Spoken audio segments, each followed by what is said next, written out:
My dad asked why we replaced all the locks in our house right after that incident on Wednesday. I never gave him a straight answer because some things are better left buried in the past. But that night changed everything about how safe I felt in our own home. It was a Tuesday evening when I was 13, watching my two younger sisters, Emma and Sophie, while our parents attended a business dinner downtown. My older brother Marcus was supposed to help, but he'd gone to hang out with his girlfriend 3 blocks away, leaving me in charge. The rain was coming down hard that October night, and my sisters were playing board games in our basement while I watched TV upstairs. Our house sat on a quiet corner lot next to a small shopping center where teenagers sometimes gathered in the evenings. Dad always said it was a safe neighborhood, the kind where you could leave your kids alone without worry. That's exactly what made what happened next so terrifying. The night felt standard.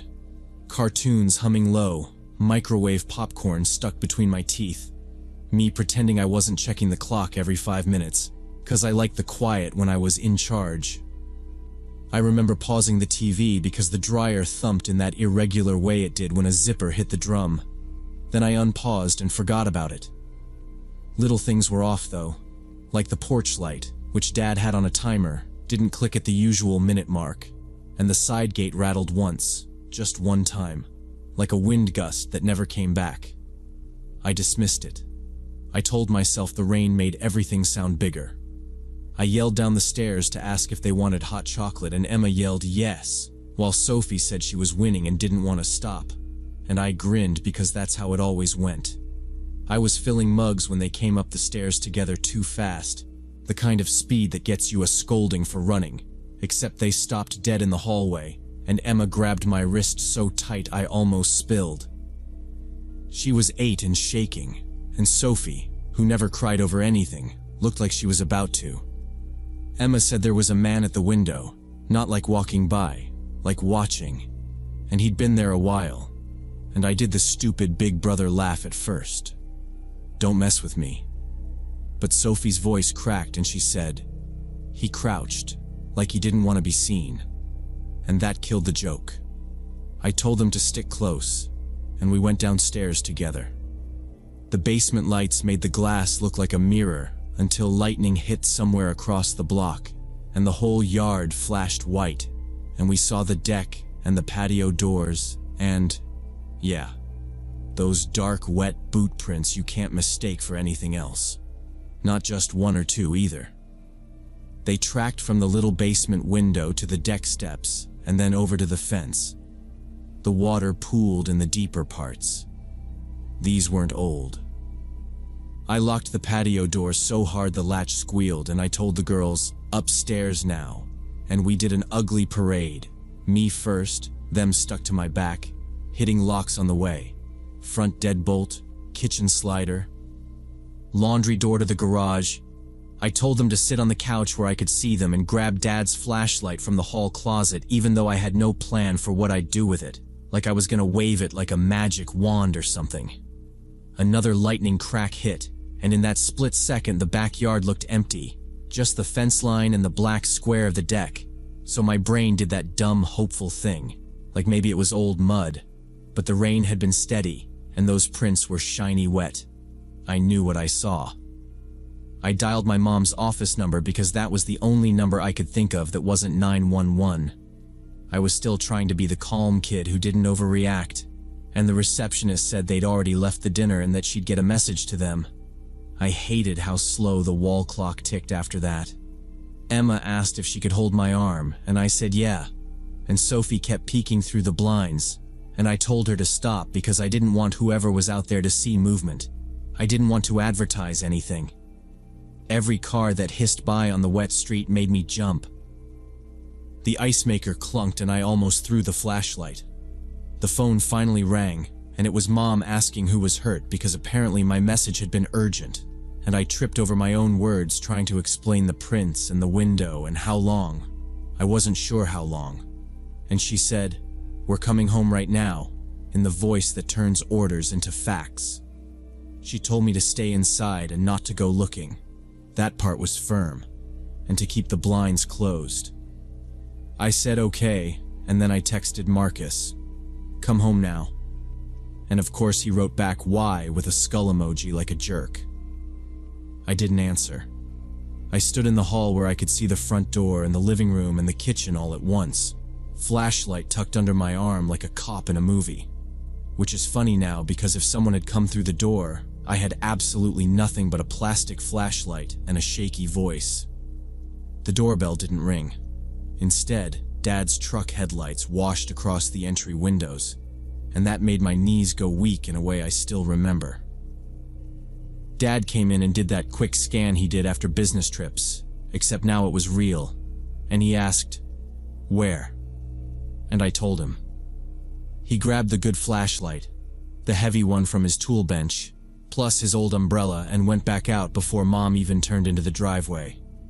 He did one lap around the house, then another, sweeping the beam along the fence line, the deck, the shrubs by the basement egress. When he came back, he looked confused and focused at the same time. "No damage," he said, like he wanted it to be a door jam or a screen cut because that's clean, that's explainable. Mom walked in as he was saying it and went straight past him to the phone. "We're calling the police," she said, and no one argued. She kept us in the living room with the curtains shut while Dad stood by the door, listening. The rain had softened, but the gutters still gurgled. The responding officer showed up pretty fast, plain uniform, soaked hat, radio squawking, and he was calm in that way that calms other people. He asked me to walk him through it, and I did, step by step, no heroics, just what I saw, and he went down into the basement and out onto the deck with Dad while I stayed with my sisters. He came back up and said the prints were suggestive, his word, but that there was no forced entry anywhere, no pry marks, nothing. He canvassed the neighbors and took a quick look around the shopping center lot out back because teenagers hung out there sometimes. Nothing. He filed the report at our dining table, pen scratching loud in the quiet, and he told Mom and Dad that with no damage and no suspect description, they couldn't do much more than note it and increase patrols for a few nights. He didn't say we were safe. He said we should keep everything locked and call if anything else happened.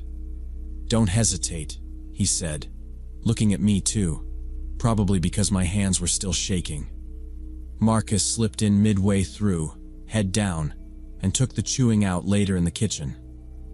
The officer left, polite and practical, and Dad stood there for a second like he was listening for something only he could hear. Then he exhaled and said he'd be up early. Dad installed motion sensor lights and security cameras around our entire property the very next day. Marcus came home about an hour after the police left, and he went quiet. In that way he only did when he knew he'd messed up. He asked me 3 times to repeat the part about the boot prints, like maybe I'd add something that made it less bad, and then he said, "I'm sorry, I shouldn't have bailed." And he meant it. He promised he'd never leave us alone again, which sounded dramatic, but he stuck close for a while after that, walking the yard with Dad at night like it was a job. For the next few weeks, our parents were careful, like actually careful, not just be smart. Dad had this checklist on a yellow pad taped inside the pantry door: front deadbolt, side door, garage, patio, basement latch, and he'd run through it at 9 every night. He reviewed the camera app over dinner and called it boring in the best way, which was true because nothing showed up except raccoons and a cat that wasn't ours.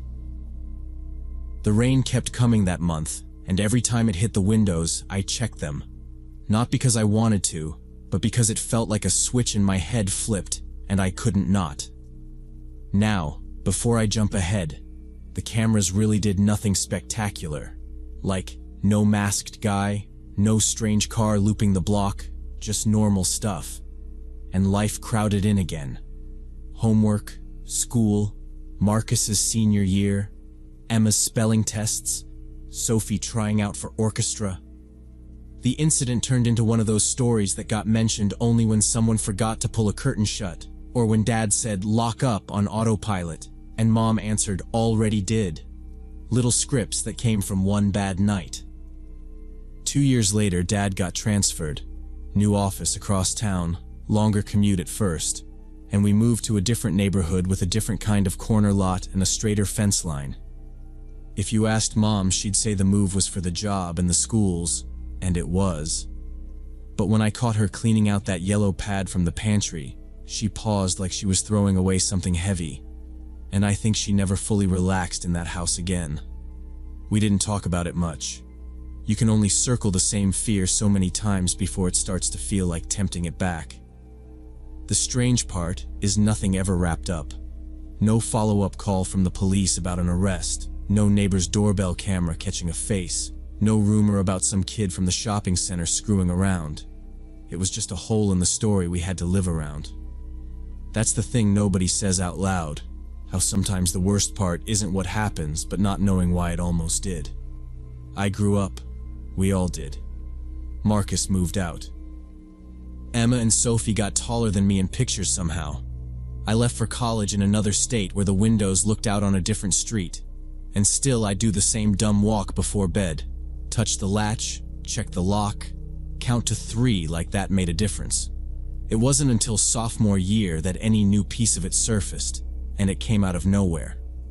Mom called on a Sunday afternoon and said Mrs. Turner had phoned to catch up. They still sent Christmas cards, and she had told Mom something that made her go quiet.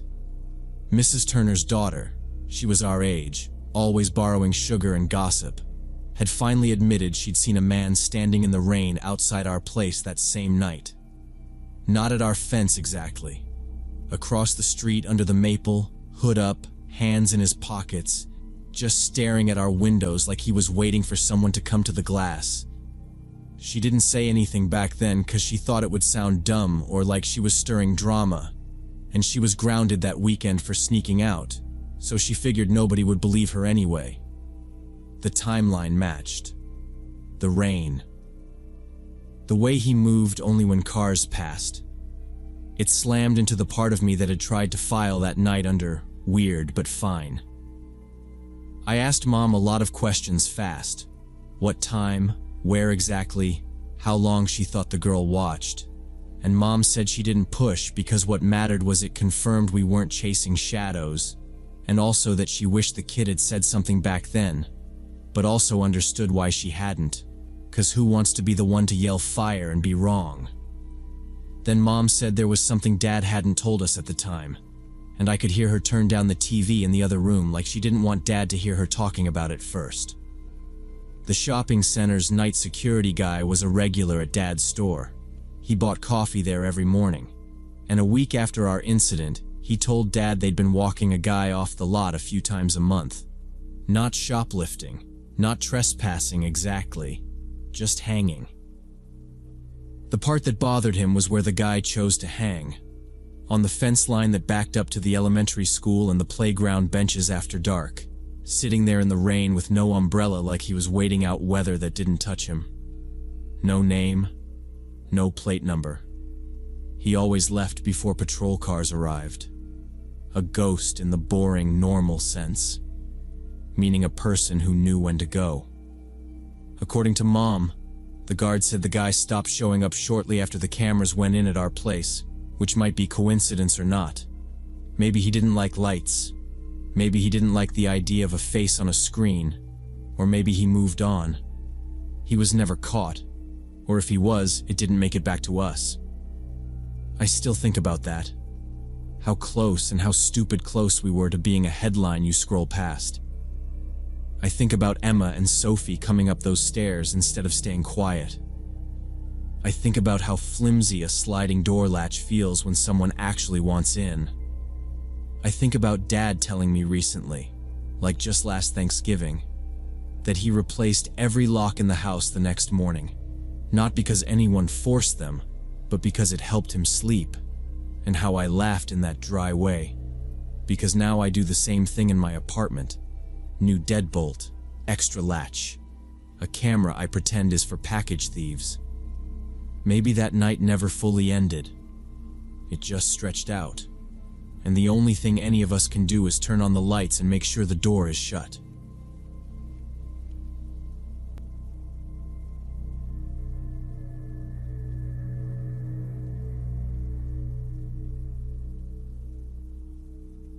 Sometimes the most ordinary decisions turn out to be fatal, and only years later do you realize how close you were to disaster. It all started with an ordinary fight after a party around 2 in the morning. Mike had thrown me out onto the porch after another fit of jealousy, taking my keys and phone with him. Standing on the porch in a light dress, I realized he wouldn't open the door until morning. I didn't want to wake the neighbors. That would only make the conflict worse. The only option seemed to be the 24-hour gas station a mile from home, where I could call a friend. I stood there rubbing my arms and thinking how stupid it was to argue in whispers that turn into shouts when alcohol's involved. I wasn't even drunk, which made it worse. Then I stepped off the porch and headed down the empty road. I stuck to the shoulder, listening for cars, telling myself I'd cut across at the light near the school and keep to sidewalks after that. The first block was silent except for a leaf skittering along the curb and my sandals slapping the asphalt. I kept glancing back at the house because part of me thought Mike would cool off and come out, wave a towel like it was a truce flag. But the porch stayed dark. I passed the crooked stop sign at Maple, crossed without bothering to press the button, there were no cars, and kept going. That's when I noticed headlights sweep the cross street, too slow for the speed limit, like someone looking for an address. The car drifted up the road behind me, unhurried, then eased closer. A gray sedan with tinted windows so dark I couldn't make out the driver. It pulled alongside, and the passenger window hummed down halfway. The man leaned across. He said he was Detective Davis returning from his shift, asked if I was okay, said I shouldn't be walking alone this late 'cause nothing good happens after 2. I hovered a few feet from the door, hands tucked into my elbows, and asked if he could call someone for me.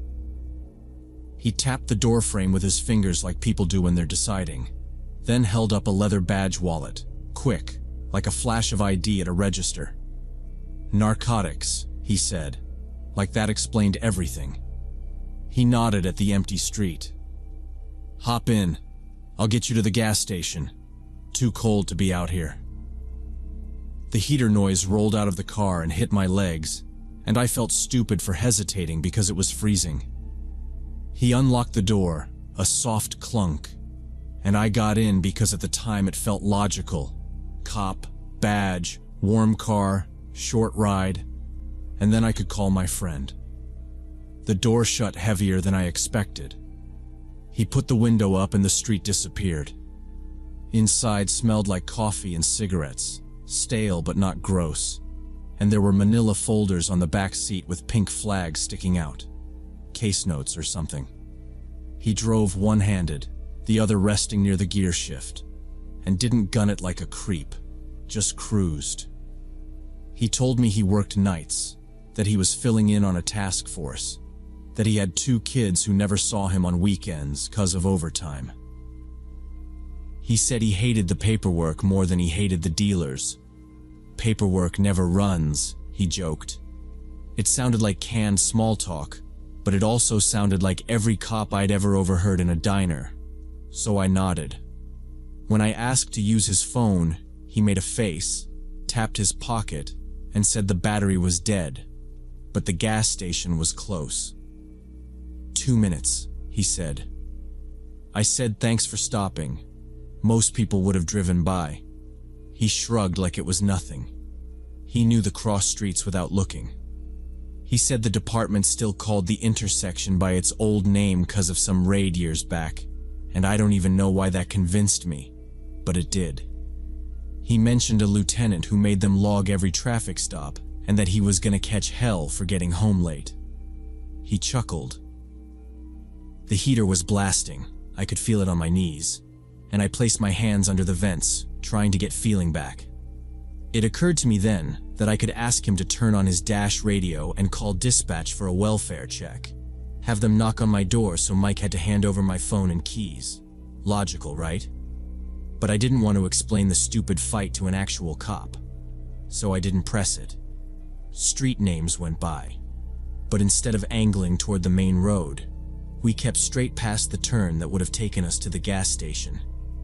At first, I thought he was looping around due to a construction detour. There'd been a water main break last week, and I opened my mouth to ask, then closed it because he flicked his blinker like he was about to correct course. He didn't. The lights thinned out. The last occupied porch we passed had a wind chime moving in the breeze. Tiny high clinks that got swallowed by the car's hum. He kept talking about overtime forms, the way the city wanted them typed now, not handwritten. I nodded, because I was waiting for him to cut over to the main road. He didn't. Instead, he rolled through a light, and we crossed the 4-lane where the gas station should have been shining on the right like a stadium. Only when we passed the brightly lit gas station did I realize something was wrong.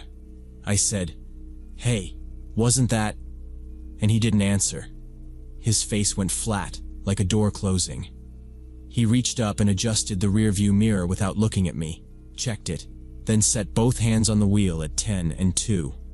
We were heading toward the industrial district, and it clicked because I recognized the stack of pallets they sell behind the chain link on the corner. The car felt different now.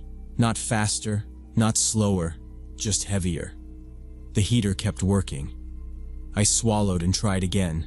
Lighter this time, the way you do when you're giving someone an out. "I just need to call a friend. The gas station would have been fine." He said, "We're almost there," and his voice had no color in it. There wasn't a soul around, just low buildings with roll-up doors and yards full of metal things that looked like machines stripped for parts. Sodium lights buzzing high on poles. I tried a different angle, said I could get out at the next light and walk. Stupid, I know, but it felt like giving him a reason to stop without making it a fight.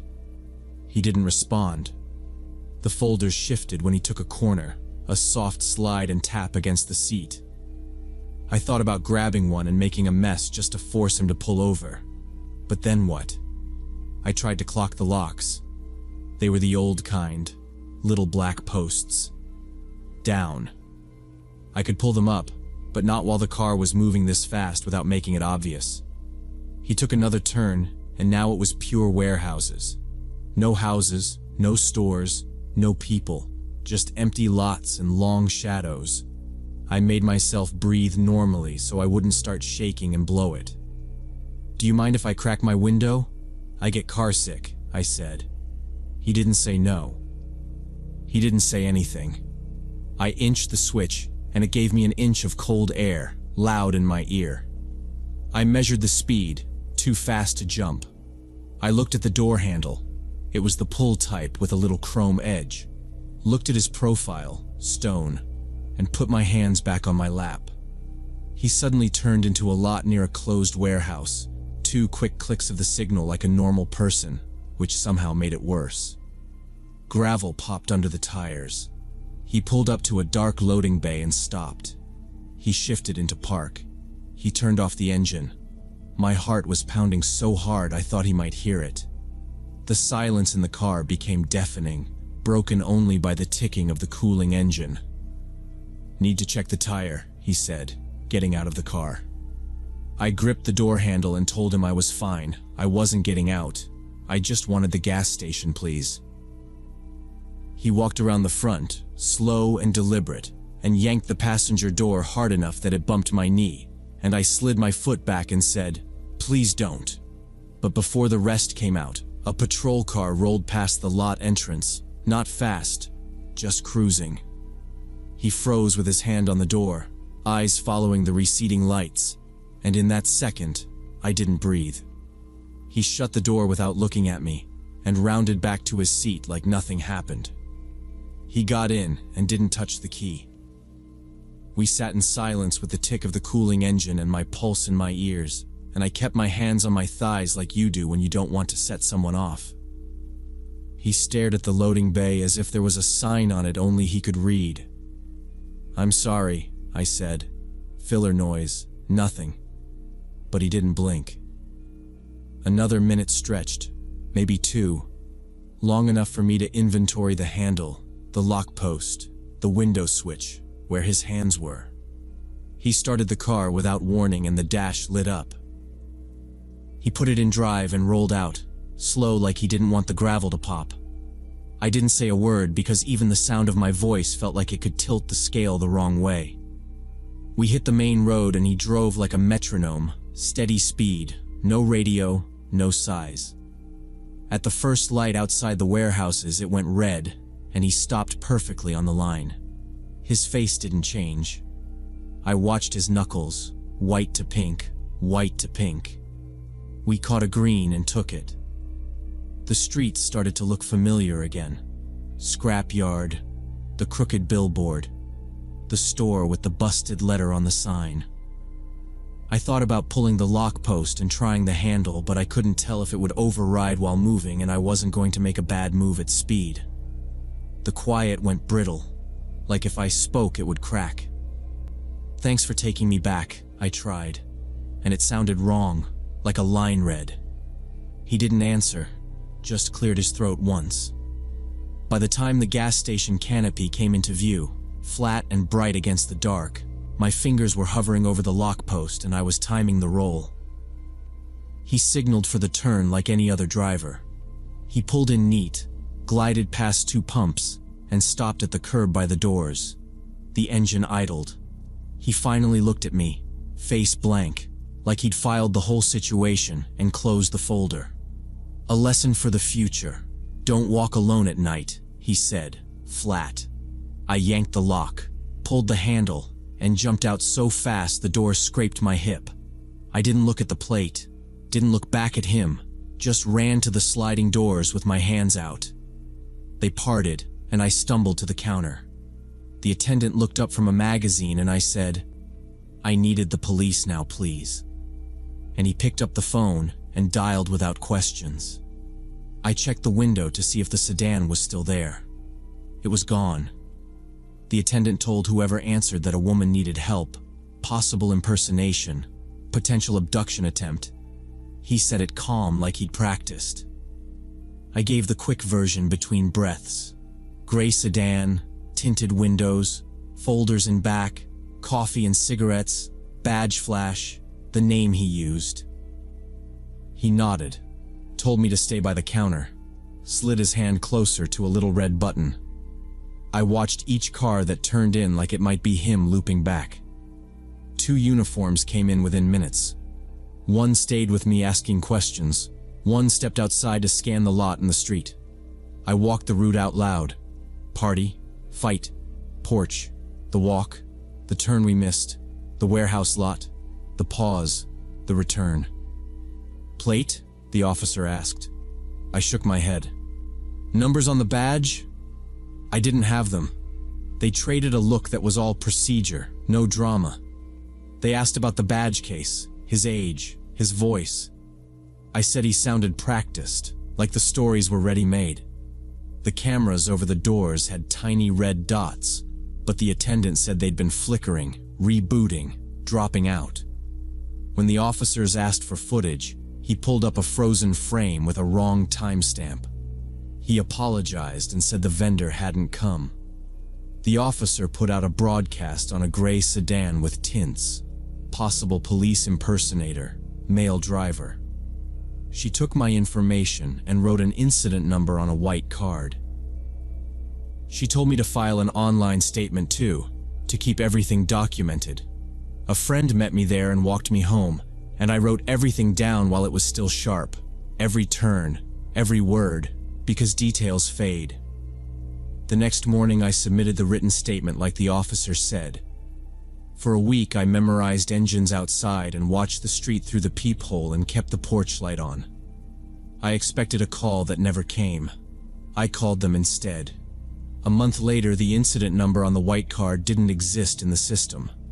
The desk told me to email records. Records sent a form about backlog, and every follow-up hit the same wall, like the report slid between 2 desks, and no one wanted to fish it out.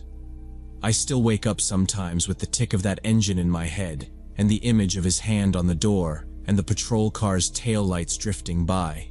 And I don't know if he was a real cop or just a well-prepared predator, and that not knowing sticks.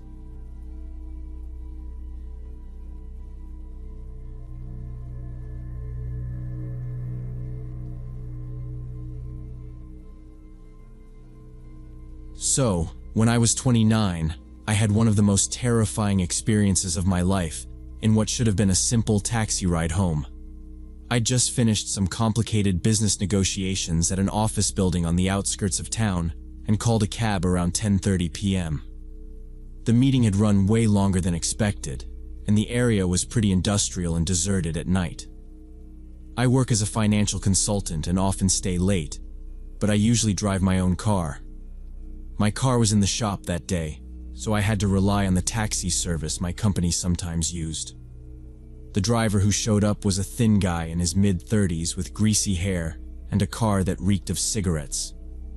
It was drizzling outside, unusually cool for October, and I just wanted to get home and decompress from the stressful day. The first few minutes seemed normal enough as we pulled away from the empty office complex. He was quiet at first, kind of hunched over the wheel, both hands at 10 and 2, wipers squeaking every few seconds. And I told myself, okay, this is fine. No small talk is perfect after 10 hours of spreadsheets and people talking over each other. We rolled through 2 green lights, and I checked the meter, just a reflex. And the company address on the little screen matched mine, so I relaxed, scrolled my email, nothing dramatic. The only weird thing was he kept adjusting his rear view, and I caught my own face in it, tired, hair frizzy from the mist. And then I realized he wasn't checking traffic.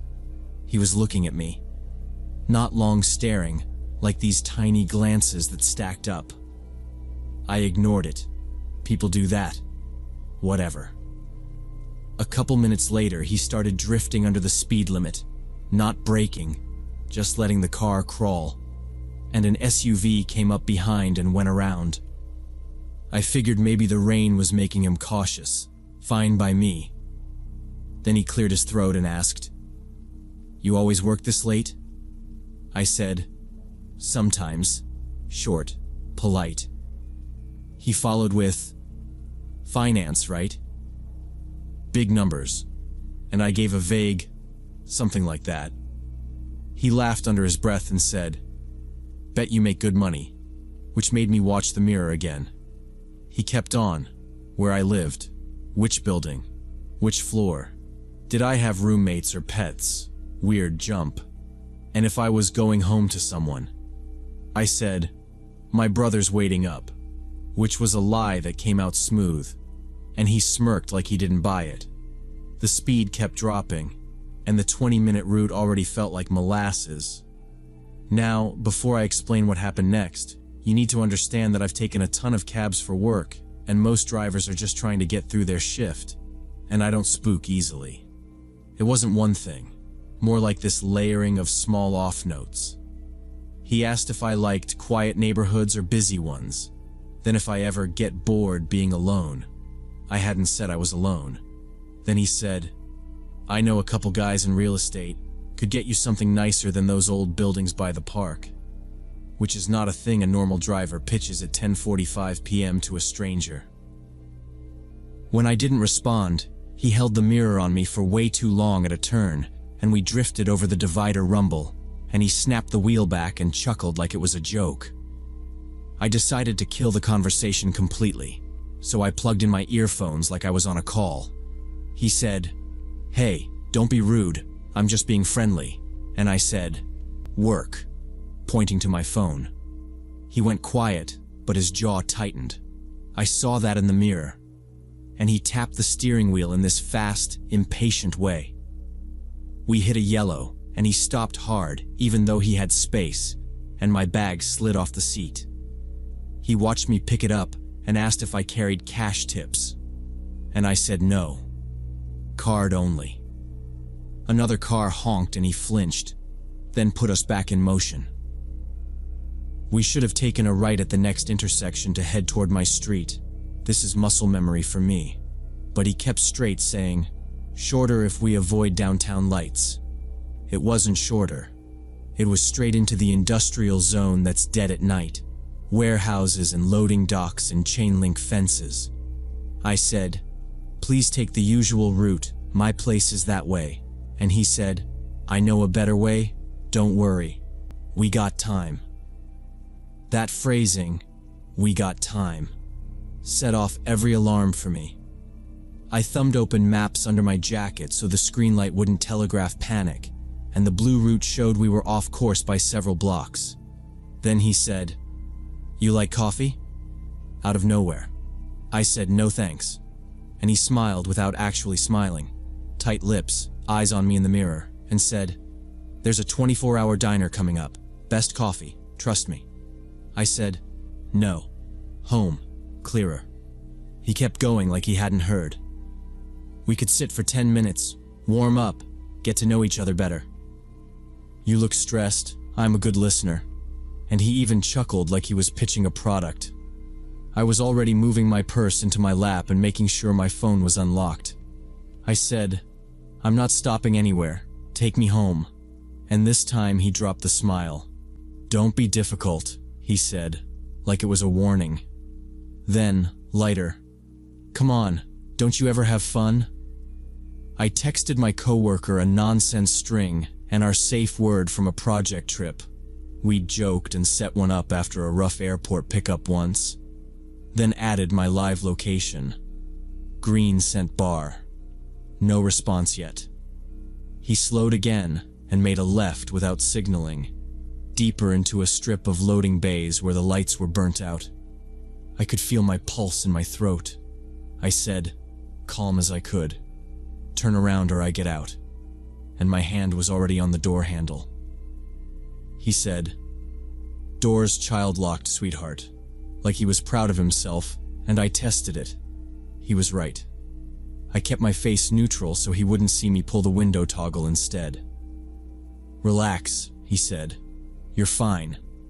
And I said, "My boss is expecting me in 7 minutes." Not true, but said fast like a script. And I tilted my phone so the front camera caught his face in the dashboard, just in case. He noticed and waved a hand. "You don't need to film me. I'm not a bad guy." And he laughed again, no humor in it. He passed the diner, no lights on anyway, and took a right that completely abandoned the route home. I saw pallets stacked along the curb, one forklift parked crooked with a chain through the wheel. No pedestrians, no open storefronts, just wet asphalt and that squeaky wiper. He said, almost annoyed, "You think you're better than people?" And I said nothing. He muttered something about girls like you and tapped the wheel harder. We rolled to a flashing yellow and he eased through, scanning ahead, like he was checking for anyone else out here. There wasn't. I lowered my window 2 inches even though the rain flicked in, enough to break the seal in case I had to bail, and I shifted my heels so I could plant and shove if he braked.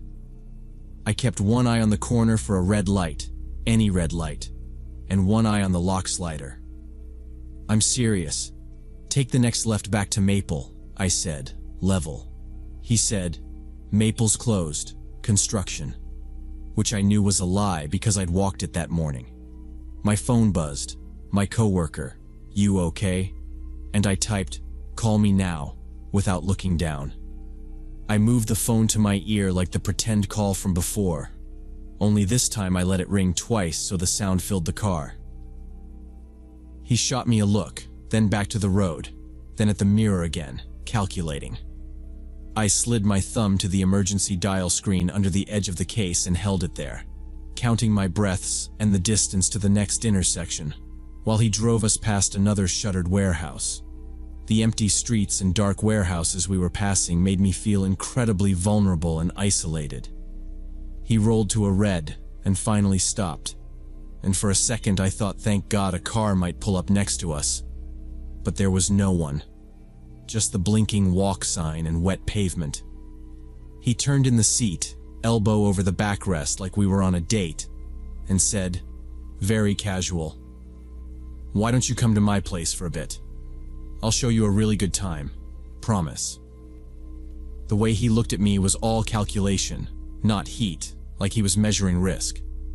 I said, flat, "Take me to my address right now," and I added, steady, "or I'm calling the police." He smiled in this tight way and said I was being dramatic. I put the phone where he could see the emergency screen.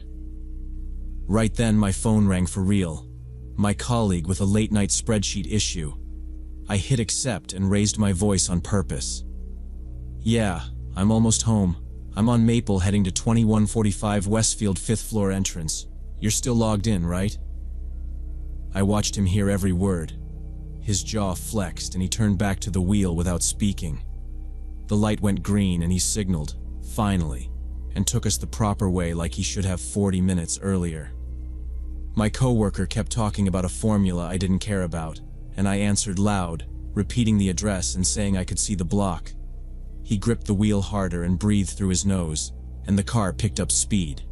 He tried to cut in once with, "You don't have to," and I talked over him into the phone.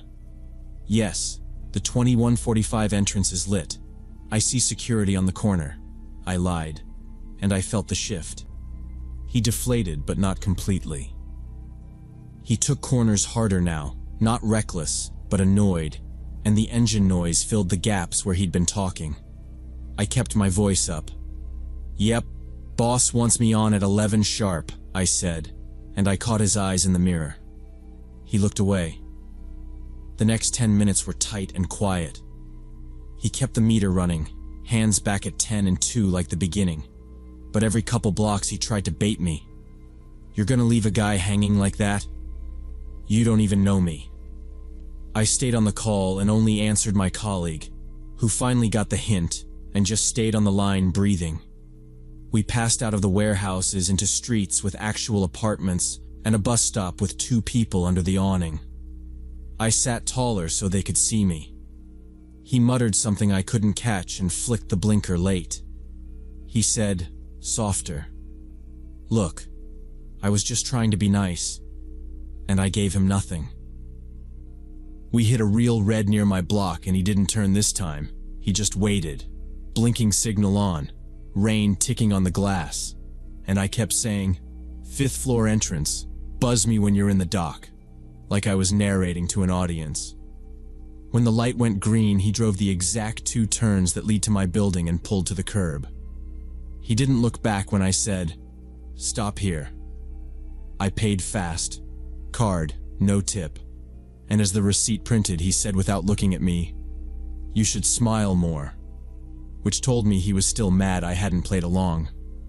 I took the slip, popped the door, and stepped out hard with my bag clutched and my phone still to my ear. I said into the line, loud, "Yeah, I see the lobby. I'm going in now." And I shut the door on whatever he was about to say. He didn't pull away. He idled while I badged into the vestibule, then rolled forward slow, like he was staging a second look. I held the inner door and watched him creep past the glass. He turned his head to track me, then eased to the corner, paused, and looped back the other direction, as if to memorize the numbers over the awning and the keypad placement. I stayed in the lobby, between the mailboxes and the camera dome, pretending to keep talking about budgets, and I counted to 60 twice. He passed a second time, then finally, he was gone. I waited another few minutes to be sure. A neighbor came down with a laundry bag and I asked, casual, "You see a gray sedan circle twice?" He shrugged and said he hadn't noticed. I rode the elevator up and only when I was at my door did I let the call end. I focused on the order: top lock, bottom lock, chain. I messaged my coworker that I was in and safe, and she said she was about to call 911 if I'd gone quiet. I thanked her and saved the receipt and the live location screenshots in a folder. Morning. I reported him to the dispatcher number on the slip. I kept it factual. Route deviation, intrusive questions, refusal to follow directions, attempt to detour to a diner, suggestion I go to his apartment, child locks engaged. The woman on the line sounded tired. She said they'd flag his file and coach him, but unless there was proof of a crime, there wasn't much else. I asked if they tracked GPS. She said yes, but it just showed he completed the fare. I emailed the complaint too, attaching timestamps. The auto reply thanked me for my feedback. About a week later, I left the office at lunch and noticed a sedan across the street with the same body style and a familiar dent in the rear bumper. The driver had a cap pulled low. Could I be wrong? Sure. I walked back inside and watched from behind the security glass. The car didn't move for 10 minutes, then pulled out when a delivery truck blocked the lane, slow enough that I tried to catch the plate and missed the last digit. I printed a still from the lobby camera of me coming in the night before, just to have it with the timestamps, and I told the front desk to call me if they saw that sedan again. I stopped using taxis after that. If my car's in the shop, I line up a ride with a coworker or my brother, or I'll just reschedule. People told me I overreacted, that nothing actually happened, which is easy to say when it's not you in a locked back seat on dead streets. Sometimes I still get a jolt when a sedan matches my pace on the sidewalk or a driver lingers at a light. And I keep thinking about all the ways that ride could have gone worse if my colleague hadn't called right then, if I hadn't said my address out loud, and if he hadn't believed someone was waiting.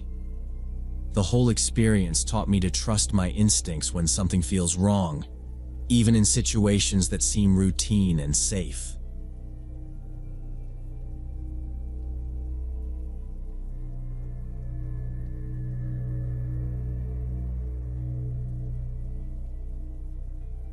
When I was 5 years old, back in 2010, my family had just moved from Mexico to Texas, and we barely spoke any English.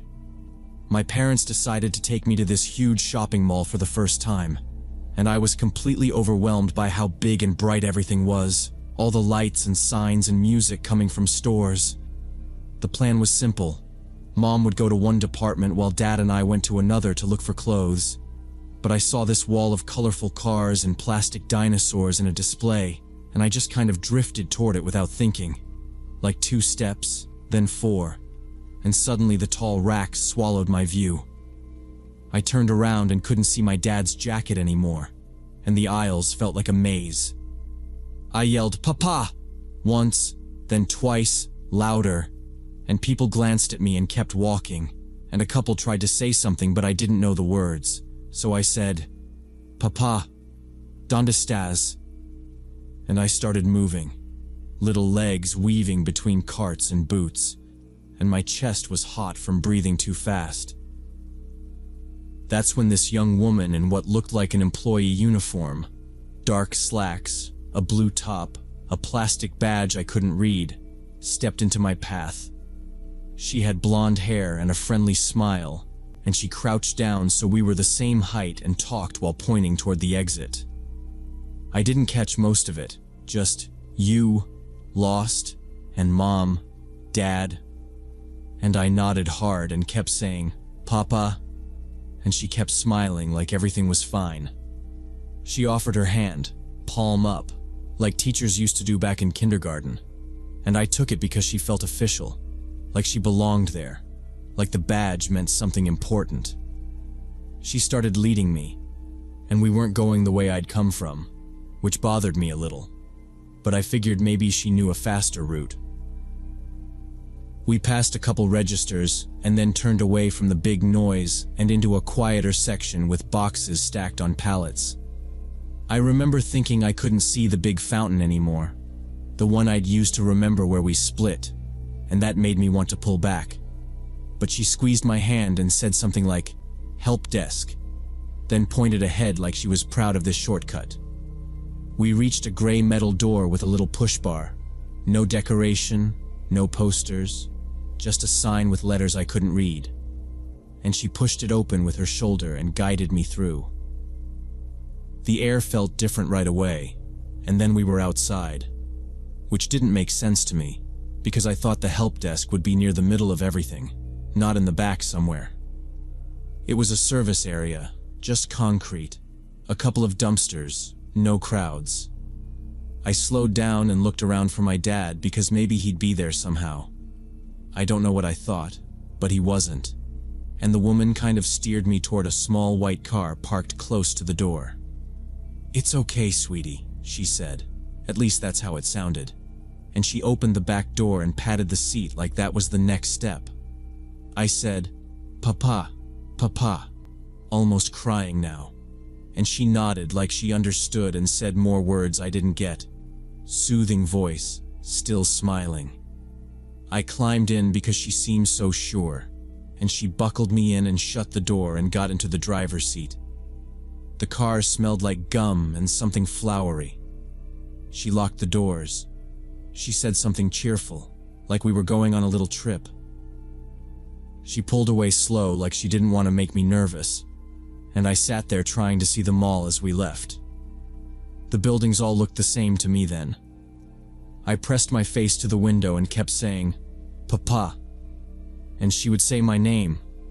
She asked me earlier, and I told her, and then say, "Mom, Dad, later," and point forward like later is just ahead if you keep going.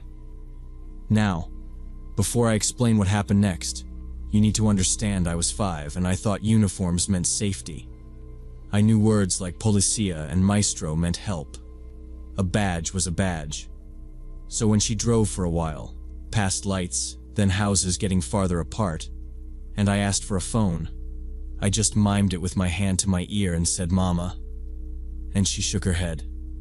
"No phone, sweetie, later," and turned the radio on low. We reached this small house on the edge of town, 1 level, a little yard with patchy grass and a chain-link fence that didn't even close right. She parked and helped me out, and she kept up that patient voice, and honestly, I followed because what else was I going to do? Inside, it was neat but plain. Sofa, small TV, a little table with mail stacked on it, a kitchen with 2 bowls on the counter. She set me on the couch and put on cartoons, then went to the kitchen and brought me a juice box and crackers. I said, "Donde está mi mamá?" And she sat next to me and brushed my hair with her hand and said something like, "Shh, it's okay," and pointed at the screen. Bright animals dancing, and I watched because that's what 5-year-olds do when a screen is in front of them. The first day was like that. She fed me pasta in a plastic bowl, cut it up real small, and kept the TV on. She showed me a box with some toys, little cars, crayons, a puzzle, and I played while she watched from the kitchen doorway, sometimes checking her phone, sometimes peeking through the blinds. If I said "Papa," she would say my name in that same soft voice and then distract. "Look, car," and roll a toy across the rug. When I tried the front door knob, it was locked with a deadbolt too high for me to reach. "No outside," she said, pointing down, serious just for a second, and then the smile came back like a switch. That night, she made up a little bed for me on the couch with a blanket that smelled like laundry soap and something else I couldn't place. She slept in the chair with a light on. I whispered "Mama" until I fell asleep. Second day, she drove somewhere and came back with a bag of cheap toys, stickers, a coloring book with superheroes, and this time she added ice cream to the routine. She held my hand to the bathroom and stood by the door while I brushed my teeth with a tiny new toothbrush. She never raised her voice. She never hit me. She just never let me outside. The phone stayed out of reach no matter how I watched her move it around, sometimes pocket, sometimes the table, then always in her hand if I got near. Every time I said, "La Mara Mama," she'd hand me a stuffed animal and say, "Later, later." Why did that feel worse than yelling? On the 3rd day, I asked, "Escuela?" because I knew that word here too, and she shook her head and said, "No school, day off," and gave me cereal and let me pick which cartoon. She was always within 5 steps, always between me and the door. When someone knocked once in the afternoon, she froze, looked at me, and put a finger to her lips, the only time I saw her face go completely blank, and waited until the knocking stopped. Then she smiled again, too quick. "Game," she said, tapping the puzzle box. Meanwhile, in the mall, My parents had gone from annoyed to frantic in minutes. My dad retraced every aisle, yelling my name, and my mom came running back from her section, crying, grabbing employees by the arm and saying, "Mihijo, mihijo," and pointing everywhere. The management called a code yellow, the gates at certain exits started coming down, and security spread the word on radios. They checked the bathrooms, the play area, behind registers, inside fitting rooms. They shut down the children's department for a while and took my parents to an office with a bank of monitors. A security guy in a white shirt rolled back footage with a wheel on the keyboard, and they started checking all the security cameras and reviewing footage from every entrance and exit. The Amber Alert hit phones and highway signs the next morning. My name, age 5, last seen at the mall, red t-shirt. And local news ran my parents' faces begging in Spanish and rough English for help. Detectives stayed with them, wrote times on a whiteboard, circled exits, and kept asking my dad about the service door, 'cause that's where the camera got weird. Inside the security office, they scrubbed footage frame by frame until they caught the door swing open and a small white car pull tight to the curb, the driver leaning out to look around, and there was my head and her hand on my shoulder, tiny and obvious once you saw it, and my dad hit the table and said, "Yes, yes, that's him." They sharpened the plate just enough to guess 3 characters and the state. They ran combinations through DMV, compared to citations near the mall, and a patrol officer remembered ticketing a white compact behind some medical offices, dented bumper, baby on board sticker. That gave them a likely plate and a name. Jennifer Collins, 28, address on the outskirts near a feeder road. A team went quiet, no lights, because if a kid was inside, they didn't want her to panic. One detective told my parents, "If he's there, we bring him out safe." And my mom just nodded and stared at his mouth like she could pull the words closer. They knocked and got nothing. A neighbor stepped out and said the woman came and went at odd hours with a little boy who didn't look like her. So with the Amber Alert active, a judge signed the warrant fast. They popped the deadbolt with a ram and flowed in with calm voices. "Police, hands where we can see." I remember a cartoon blasting and a bowl of milk going sour on the table, and then all those uniforms in the doorway. She stepped out slow with her hands up. She didn't argue or cry. An officer picked me up and wrapped a blanket around me even though it was warm, because that's what they do. "It's okay, buddy. We've got you," he said, carrying me past the chain-link fence to a cruiser while I asked, "Mama?" And he said, "Soon." He radioed, "Child recovered," and whoever answered sounded like they let out a breath. At the station, a victim advocate who spoke Spanish led my parents in. My mom crushed me against her chest, and my dad kept saying "gracias, gracias" to every uniform in reach. Reporters tried to push into the lobby, but a sergeant held them back and said they'd get a statement later. Someone handed me water. Someone took Jennifer by the elbow, no cuffs at first, into a room. My parents gave a couple lines to the cameras because the detective said it helps the public stand down. We went home with a patrol car following us. For the next week, officers rolled by at night.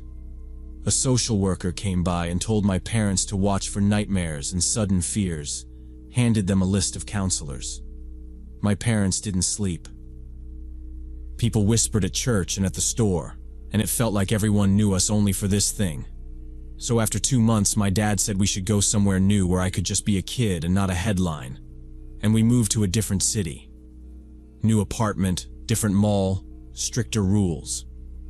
When we shopped, they stayed within reach. One hand on the cart.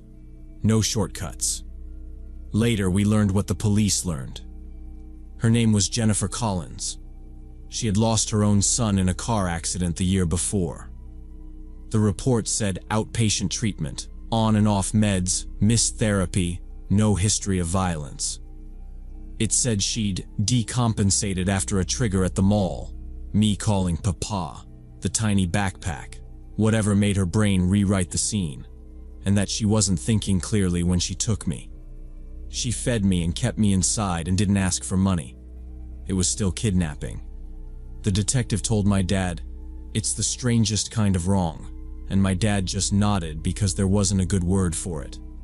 A judge sent her to a psychiatric facility instead of prison, treatment first, with check-ins after release. We didn't follow the case much after we moved, but the detective called my parents later and said that about 6 months after she got out, Jennifer killed herself. He thought it was better that we heard it from him than from TV.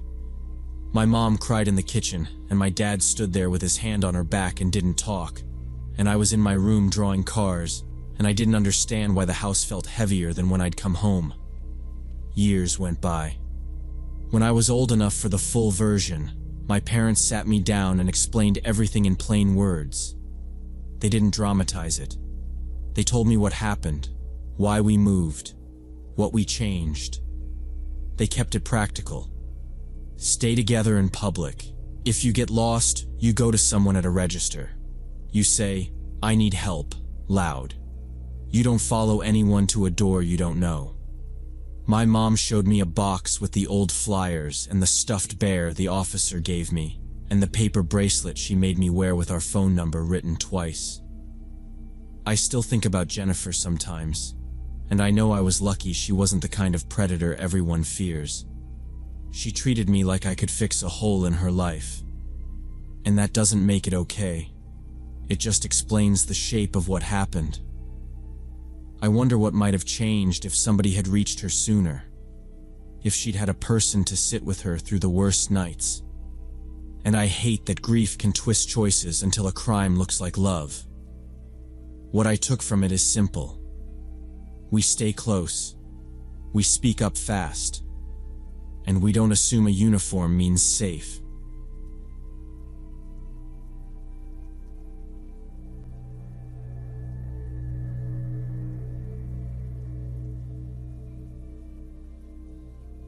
I was 19 and working part-time at a burger joint while going to community college, and this happened during one of my late-night walks home from work.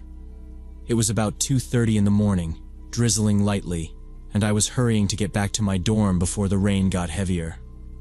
My usual route took me along the wide sidewalks by the bank towers, glass lobbies, badge readers, those revolving doors that lock at night, and then past 2 office blocks with identical planters. Nobody was out. The crosswalk signals cycled for no one. I had my earbuds in, low volume, thinking about an economics exam the next week and whether marginal cost curves were going to tank me. I knew that area too well, like muscle memory. The streetlights were bright enough to make the puddles look like little mirrors, and the bus shelters threw long rectangles of light across the empty lanes. Every minute or so, a taxi or a delivery van rolled through, tires hissing on wet asphalt, but otherwise it was silent except for the far hum from the freeway. I wasn't scared. I'd done this walk a lot after closing. I kept my head down, hoodie up, backpack tight on both shoulders, just trying not to step in ankle-deep water. Now, before I explain what happened next, you need to understand why I stuck to this route even when friends said to Uber, it was 1 mile exactly, no detours, no side streets where people could cut you off, and there were cameras on most corners.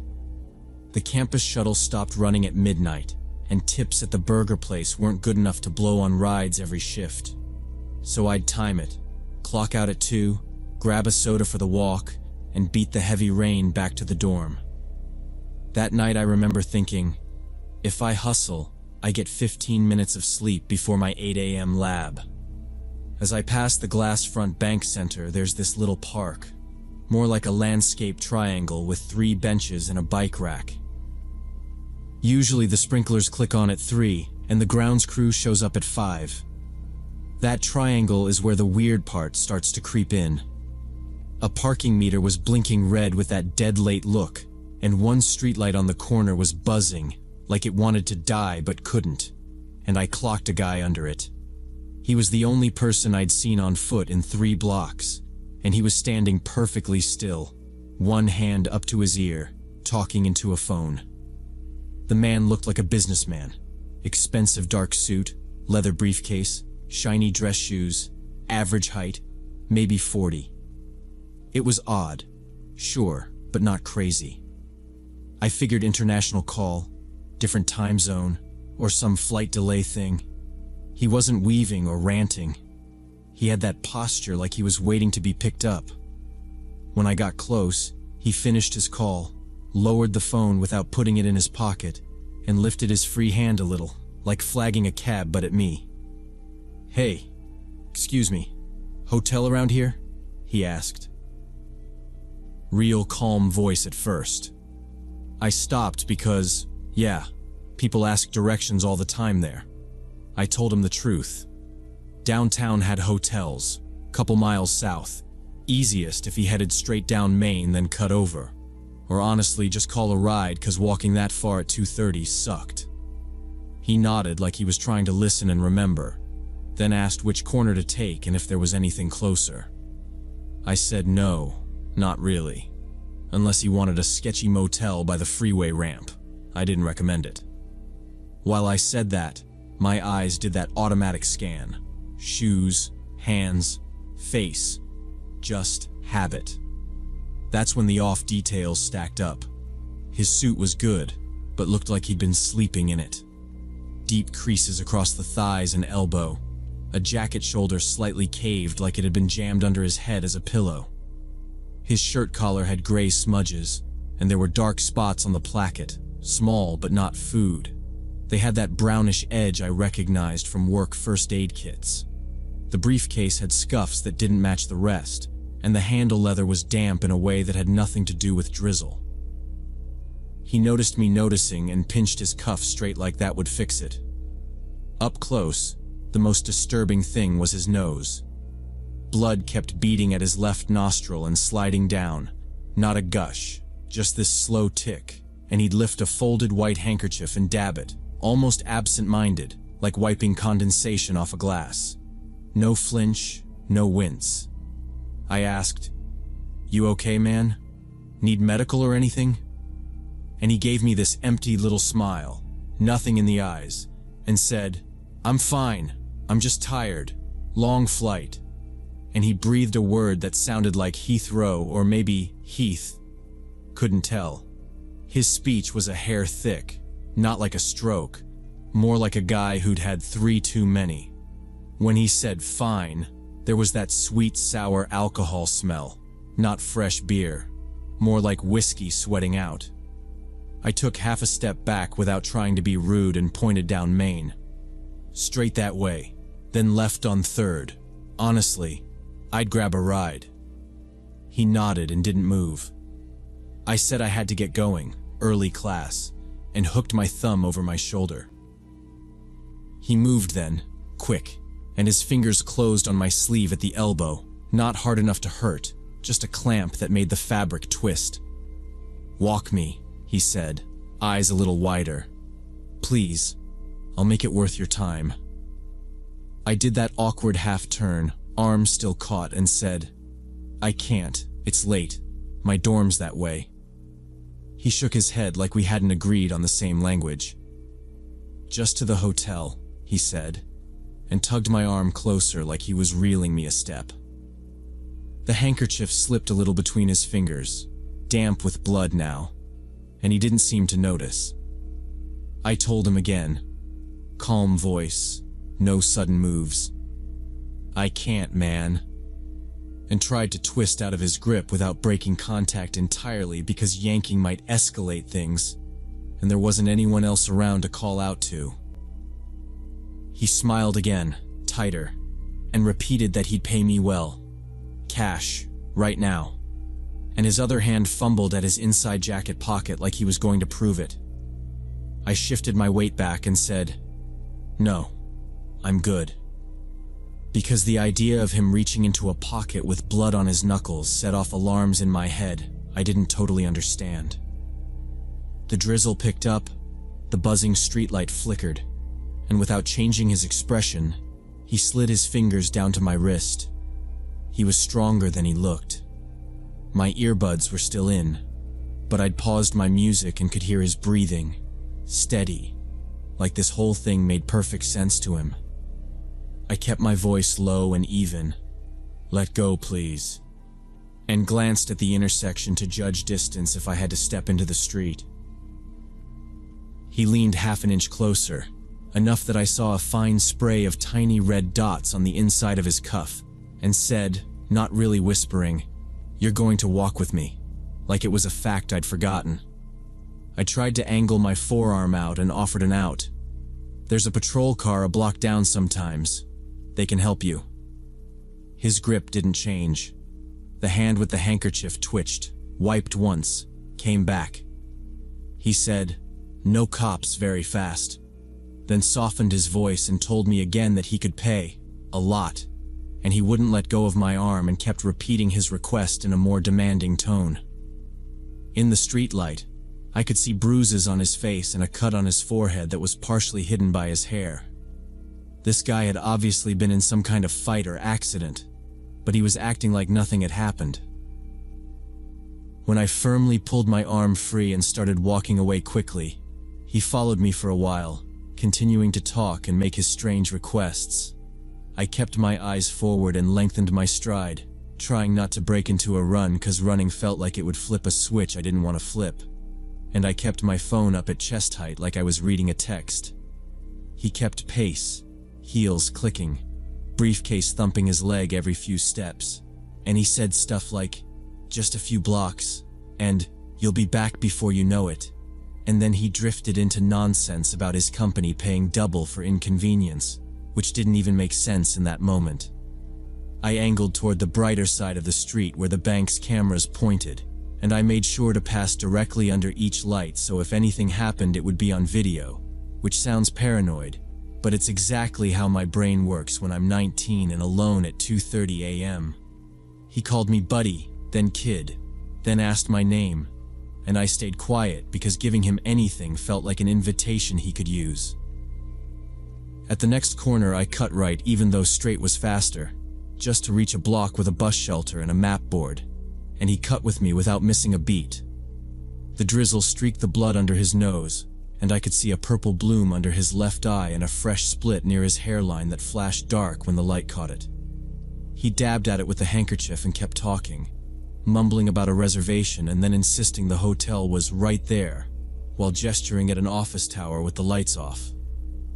He tried to edge closer so our shoulders would touch, like he thought proximity would settle it, and I shifted out, putting the bike rack between us for a second, which forced him to step around it and gave me a few feet of space. I told him, firm, "I'm not walking you," and lifted my phone like I was about to call, and he glanced at it but didn't flinch or slow down. I weighed calling 911 right then, my thumb hovering, and the calculation was ugly. Empty street, no witnesses, no idea how he'd react if he thought I was bringing cops into it, and if he grabbed me again, I'd be the one stuck next to him while the call connected.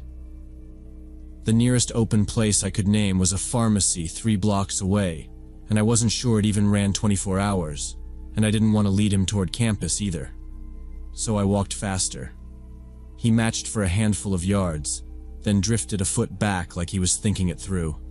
He kept repeating that he'd pay cash and said a number that was stupid for a walk, which made my skin crawl because it meant he didn't think straight at all. At the next intersection the signal flipped, and a rideshare rolled past and threw headlights across us, and I used that moment to cut diagonally on a stale yellow and make him decide whether to jog to keep up. He didn't. He stopped on the curb and said louder, "Come on," like a parent calling a kid, but he stayed put and kept the handkerchief pressed to his face. I turned the corner and finally put real space between us. I didn't look back, not there, because if he started up again, I needed that extra second to get my dorm fob out and not fumble it, and I kept my elbow tight so I wouldn't drop anything if I had to move. 2 minutes later, I hit the campus block, and the blue light pole came into view, and I let out a breath and caught myself because I still hadn't cleared the door. I cut across the small strip of lawn and got to the entry. I swiped in, went through the first door, and only then risked a glance over my shoulder. The sidewalk behind me was empty. No suit, no briefcase, just the buzz of the streetlight and my face smeared in the glass as I pulled the second door open. Inside, it felt like noise had been turned down. I stood just inside for a second, phone in my hand, debating if I should call campus security and report a disoriented guy by the bank. I didn't. I went upstairs, locked my door, and put my wallet and keys on the desk in a neat little row because my hands needed a job. I sat on my bed with my shoes still on and watched the red LED on my power strip count the minutes I wasn't sleeping. I never took that route home late again after that encounter, not even once, and I started leaving 5 minutes before close so the walk would angle past the all-night diner with the cashier who always stood by the window. The next morning I told my roommate over cereal. He listened and said, maybe the guy got mugged, or maybe he was in a car accident and wandered off, or maybe he'd been on a bender and face-planted in a garage. He said, "You're 19, you're not a medic," and asked if I wanted to swing by the bank at lunch to see if there was tape or a patrol car. I said no. I felt guilty for not calling police or an ambulance, but in the moment, I just wanted to get away from that creepy stranger. A few days later, I read in the local paper about a man in a business suit who was found wandering the streets for several hours, heavily intoxicated and with a head injury. Police believed he'd fallen and hit his head, but the man couldn't remember anything about what had happened to him. I never knew for sure if it was the same person, but the description matched perfectly with the guy I'd encountered. I still think about that night sometimes and feel bad that I didn't show more compassion for someone who was clearly in trouble. And maybe if I'd called for help, he would have gotten treatment sooner. But every instinct I had was screaming that something was off, and that I shouldn't let him steer me anywhere. So it taught me to balance compassion with my own safety. And even now, 10 years later, I'm not sure I made the right choice, but I'm glad I trusted my gut feeling that night.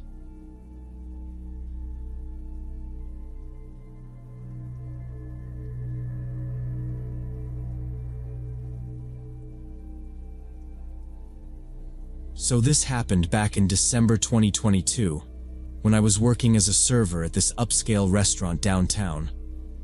After my shift ended around 11 p.m., I decided to stop by this pub next door, where a lot of service industry workers would hang out after work. It's right there, same block, and the staff basically know us by face because we drag in with our aprons still in our bags and we tip decent. It was one of those decompression spots where you could grab a drink and complain about the guy who wanted his steak medium but no pink, and then sent it back twice, stuff only other servers get. I was scanning for my coworkers when I noticed this guy at a corner table. Low light, little brass lamp, his coat draped over the back. Someone I recognized from my restaurant. He was probably in his 50s, always in expensive suits that actually fit, tailored well. And he usually ordered a neat whiskey and read the paper like it was still 1998. I'd served him maybe twice in 4 years. Very clipped, "Thank you, miss."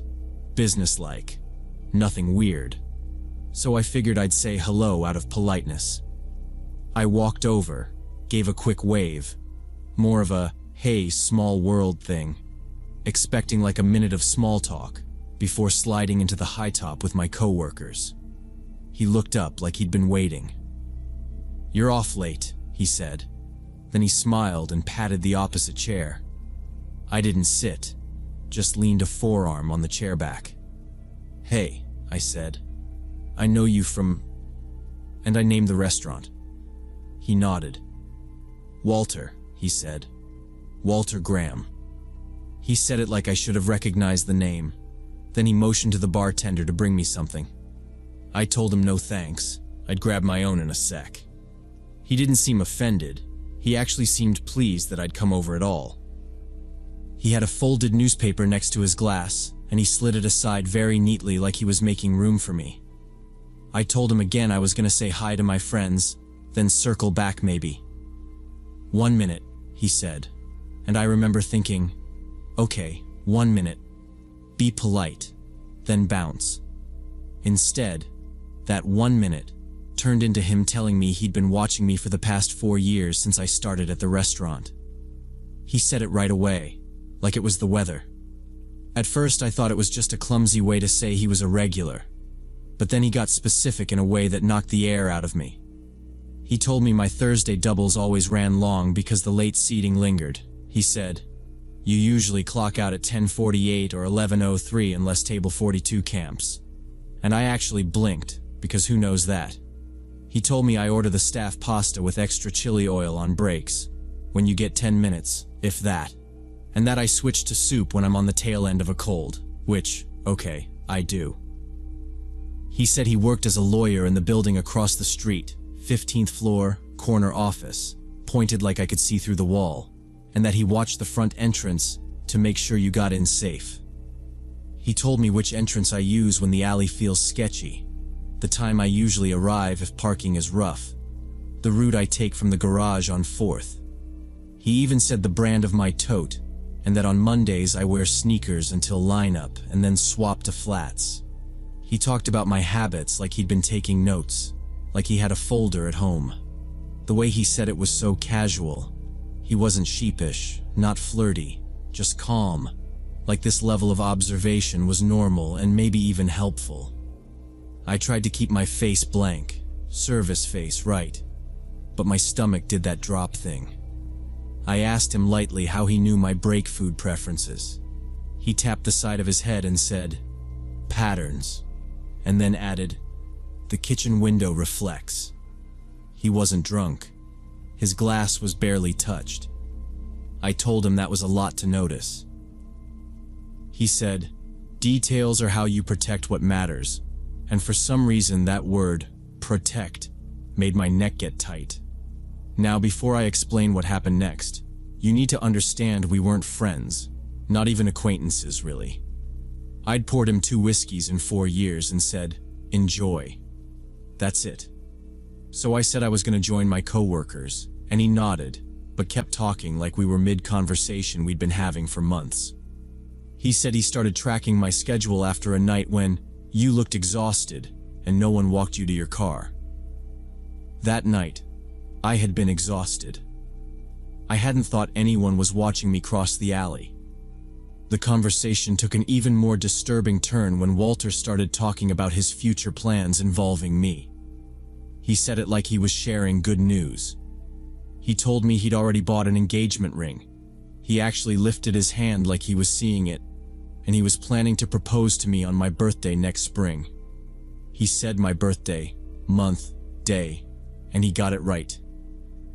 We had never talked birthdays, we had never talked, period, and hearing my date out of his mouth made everything tilt. I laughed, that stupid nervous laugh, and said, "We don't even know each other," and he said, "We do," like I was being coy. I said I'm not dating anyone right now. I'm cautious about saying that to strangers, and he nodded like that was part of his plan, like it aligned with the schedule he'd built in his head. He told me he picked the ring style because he'd seen me staring at a display through a jeweler's window last month. I'd paused once to fix my mask and happened to be in front of a ring display, that's it. And he said, "You lingered. You liked the oval." I didn't even know how to respond, and I was done being polite, so I said I was thinking about changing jobs, because I actually was. I'd been eyeing a breakfast place across town. And that's when he changed. It was like a switch. His smile flattened and he got this fixed, intent look, the kind you see when someone is doing math and you've just messed up their equation. He said, "Don't disappear," and then, slower, because then everything would fall apart. He wasn't raising his voice, but the phrasing landed hard. I said, "Fall apart how?" And he stared at the table for a second like he was weighing what to say, and then looked right at me. "I've put time into this," he said. "You can't just change the variable." I told him I didn't belong to anyone's plan, and that changing jobs wasn't personal, just a better schedule. He said he could adjust his meetings if I rotated to mornings, that he'd already considered it, and he started listing blocks of time when he could be available near my new potential route, which he'd already mapped because he knew where the breakfast place was. I told him I wasn't confirming anything, and he leaned in, not touching me, but too close, and said, "Just don't make me lose track of you." It wasn't a plea. It was a line with edges. I glanced over at my coworkers and no one was looking. The bartender was busy pulling a stout. I stepped back, said I had to go. He sat there like a statue, hands folded, and said, "I'll see you at 11:12 tomorrow, unless you're late again." And I had this cold, nauseous certainty that he could say exactly where I'd be standing at 11:12. I told him that wasn't appropriate. He nodded like he agreed in theory, but then he said, "It's necessary." And that's when I started feeling genuinely scared about how far his obsession had gone. The next day, I told my manager about the weird conversation, expecting him to take it seriously since this involved a customer who clearly had boundary issues. I laid it out straight. What Walter said about my schedule, the ring, the birthday, the don't disappear thing, and my manager just rubbed his temples and said Walter was a good customer who spent a lot and tipped well, and that I probably misread an awkward guy. He said, "Keep it professional, don't encourage it," and moved on to a staffing chart. I pushed back, said this wasn't awkward, it was specific, and it was stalking, and he did that soft voice like he was calming me down and said if Walter crossed a line they would ask him to leave, but meanwhile not to make a scene. That part pissed me off because it sounded like I was the one who might cost the house money by setting a boundary too loud. So I started paying attention. I tracked when Walter came in, 3 times that week, and he asked the host for tables with sight lines on the server alley or the pass. He'd sit for hours with one whiskey, barely sipping, eyes on me when I walked from the expo window to table 32 or when I keyed in orders. He didn't try to chat me up. It was worse, he just observed like he was clocking me. I swapped sections with another server so I'd be out of his line. He asked to be moved to a different table, and the host, trying to be nice, did it. I told the host not to, and she said management told them to accommodate reasonable requests. I pulled my hair into a hat and kept my head down, and he still found me. I felt that prickly awareness even when I wasn't looking at him, because the second I looked up, his eyes were already there. I looped in coworkers because that felt reasonable. I asked the bartender to let me know if Walter asked about me. He said sure, and then later told me Walter had said, "She'll be out at 11:10 tonight." I started leaving with a coworker. 2 nights I got the dishwasher to walk me to the garage. I changed my route, went out the side door, waited a few minutes behind the coat stand. Walter adjusted, like he'd already planned the countermove.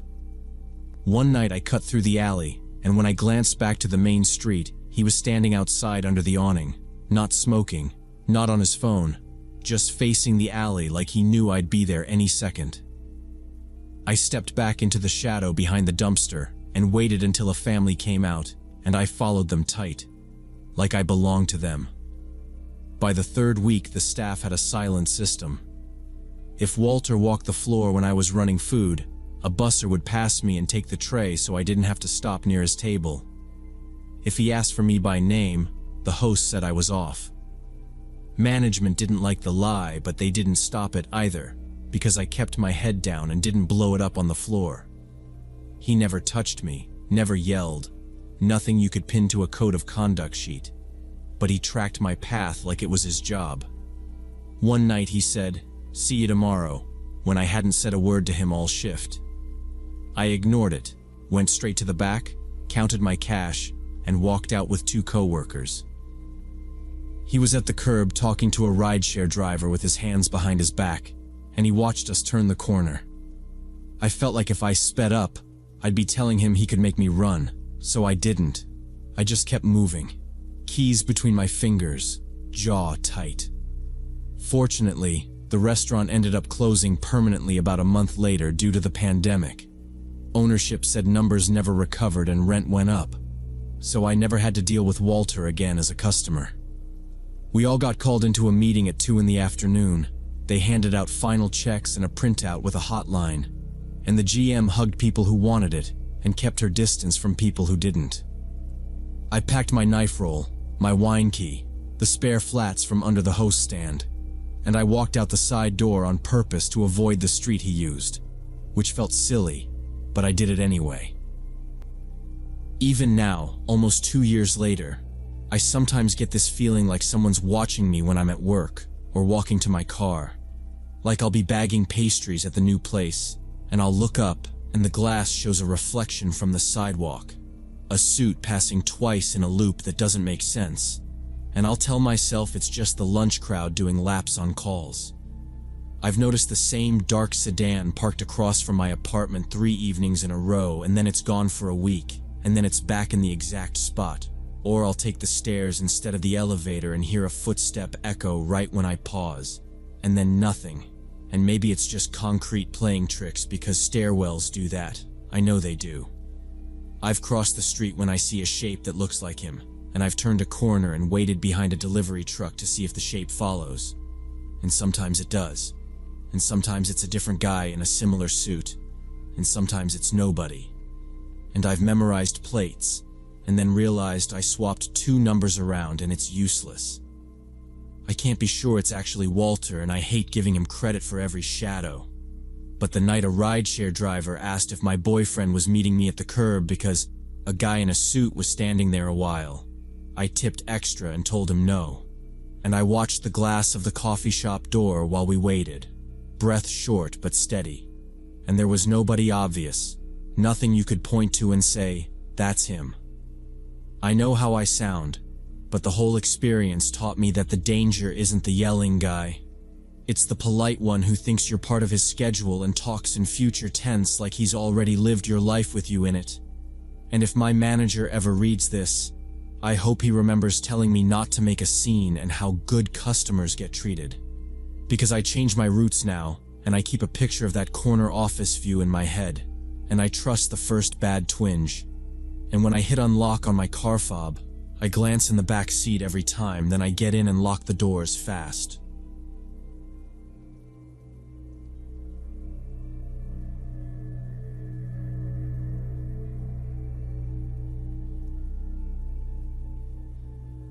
About 3 years ago, my wife and I rented a modern lake house for a long weekend through one of those vacation rental apps.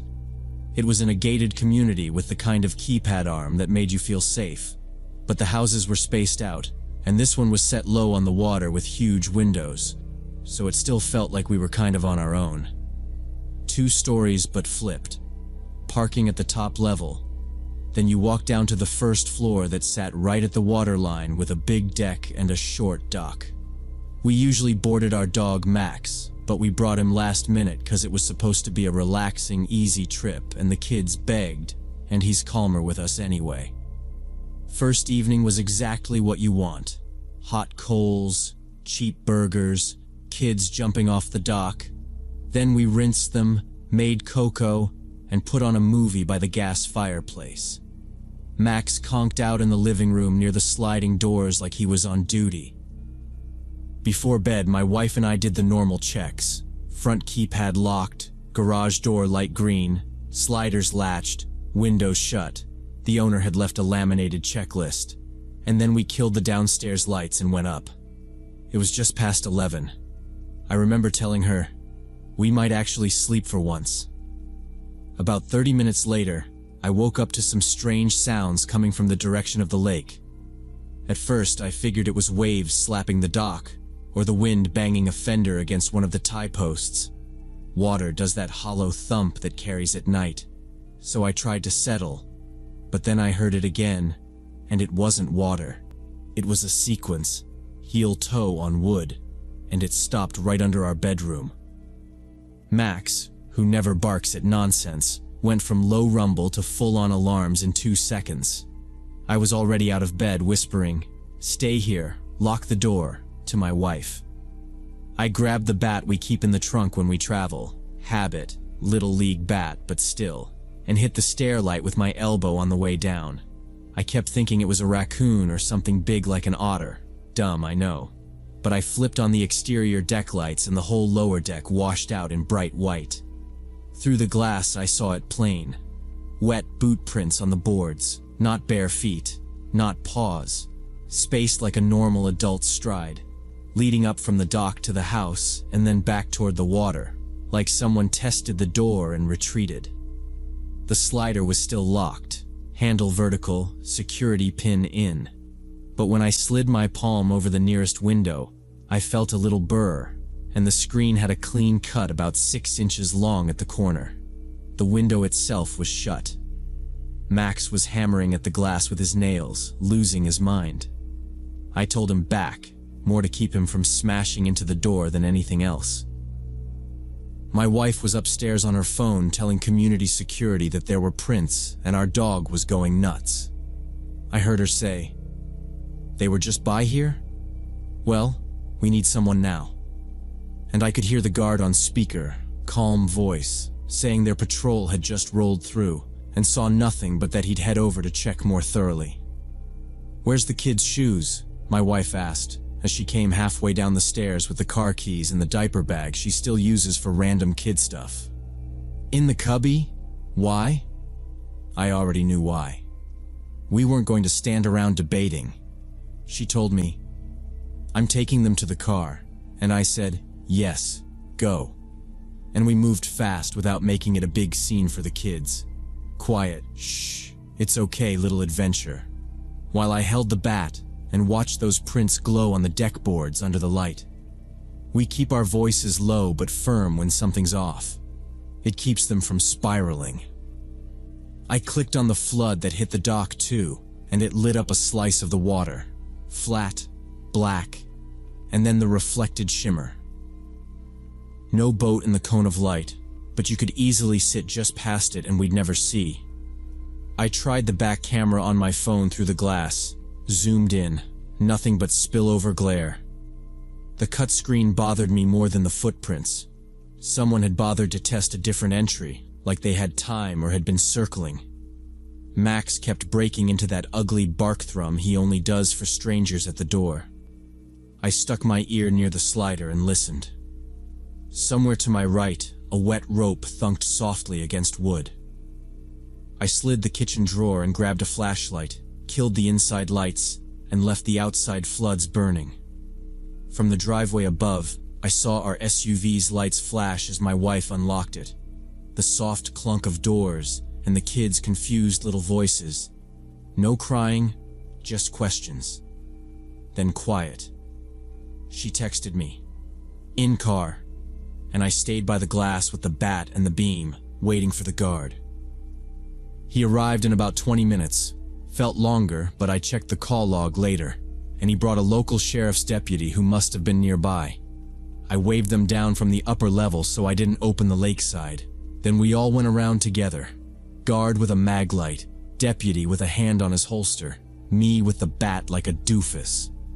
We did a fast sweep, dock, under the deck, around the side gate, then the path that ran toward the next property. The guard said, "Let's check the neighbors. You said you heard steps?" We crossed the short strip of gravel, and there were fresh prints there too. Same lug pattern, lighter because their deck was drier, and another slit in a screen on their lakeside window. Their porch light popped on after we knocked, and a guy in a t-shirt opened up with his dog still barking in the background. He said they'd been woken by that, and caught a glimpse of someone hauling toward the lake. Dark hoodie, couldn't see a face, and he gestured with 2 fingers like a quick sprint motion. The deputy asked if they had a boat, and the guy pointed to a covered pontoon at his dock. Canvas snapped on tight. The guard crouched, touched a damp drip line along the neighbor's boards and said, "Came by water. In and out." It made sense. These houses sit empty midweek. People think lakes equal safety, but a boat is just a back road you don't see from the street. We didn't play hero. When the deputy finished his lap and took a brief statement, he told us straight, Could be a prowler working the shoreline, testing entries. You did the right thing. Lights on, dog raised hell.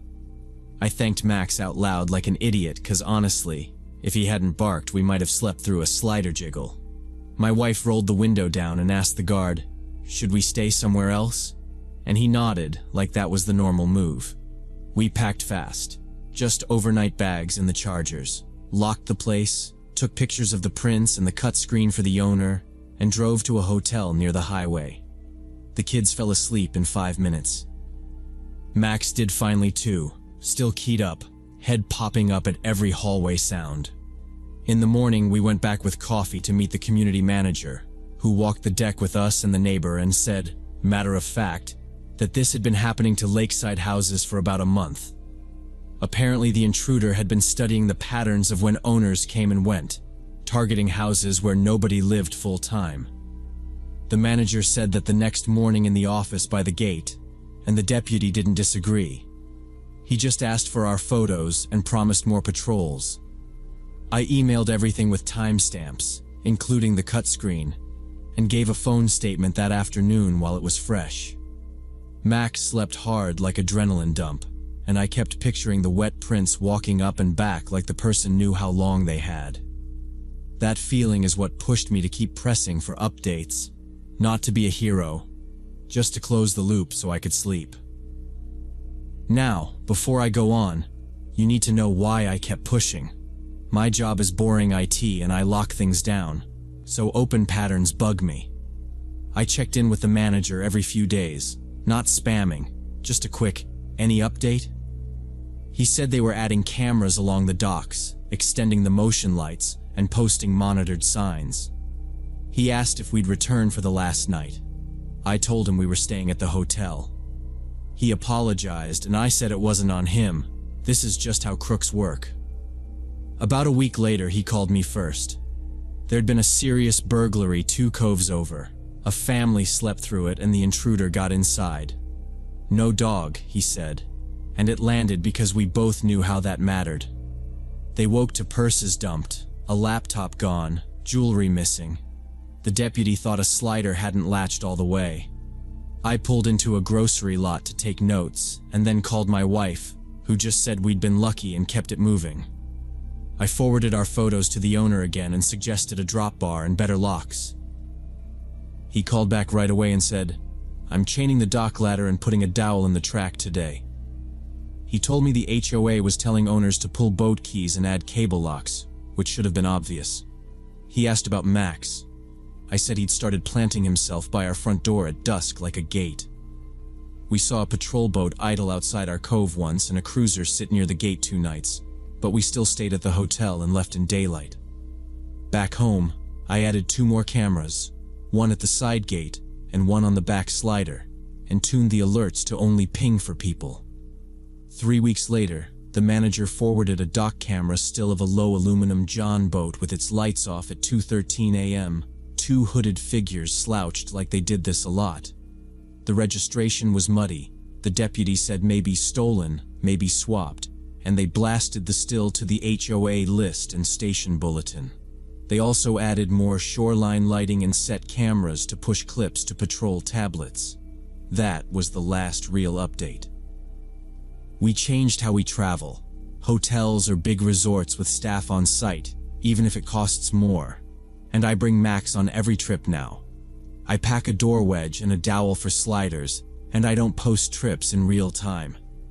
We haven't rented an isolated lake house since. I sometimes check online for news about that community, but I haven't seen any more break-in attempts since then. The manager says they solved it with cameras and lighting and boat patrols, and maybe they did, but I'm not convinced. I still think about that week after our stay when someone slipped into a house and took what they wanted while a family slept, and I keep wondering if pushing harder might have helped. Maybe more questions, more door-to-door, a meeting with the sheriff. I don't know. At the time, I just wanted my kids safe and the door locked. That whole thing taught me how vulnerable you are in rentals where you don't know the area or the security layout, and the lake looks like a backyard, but it's really a road. Max got more protective after that night, and I trust his read completely now, so if he posts up by a door, we change our plan, no argument. We still travel, but only hotels with staff and cameras on site now.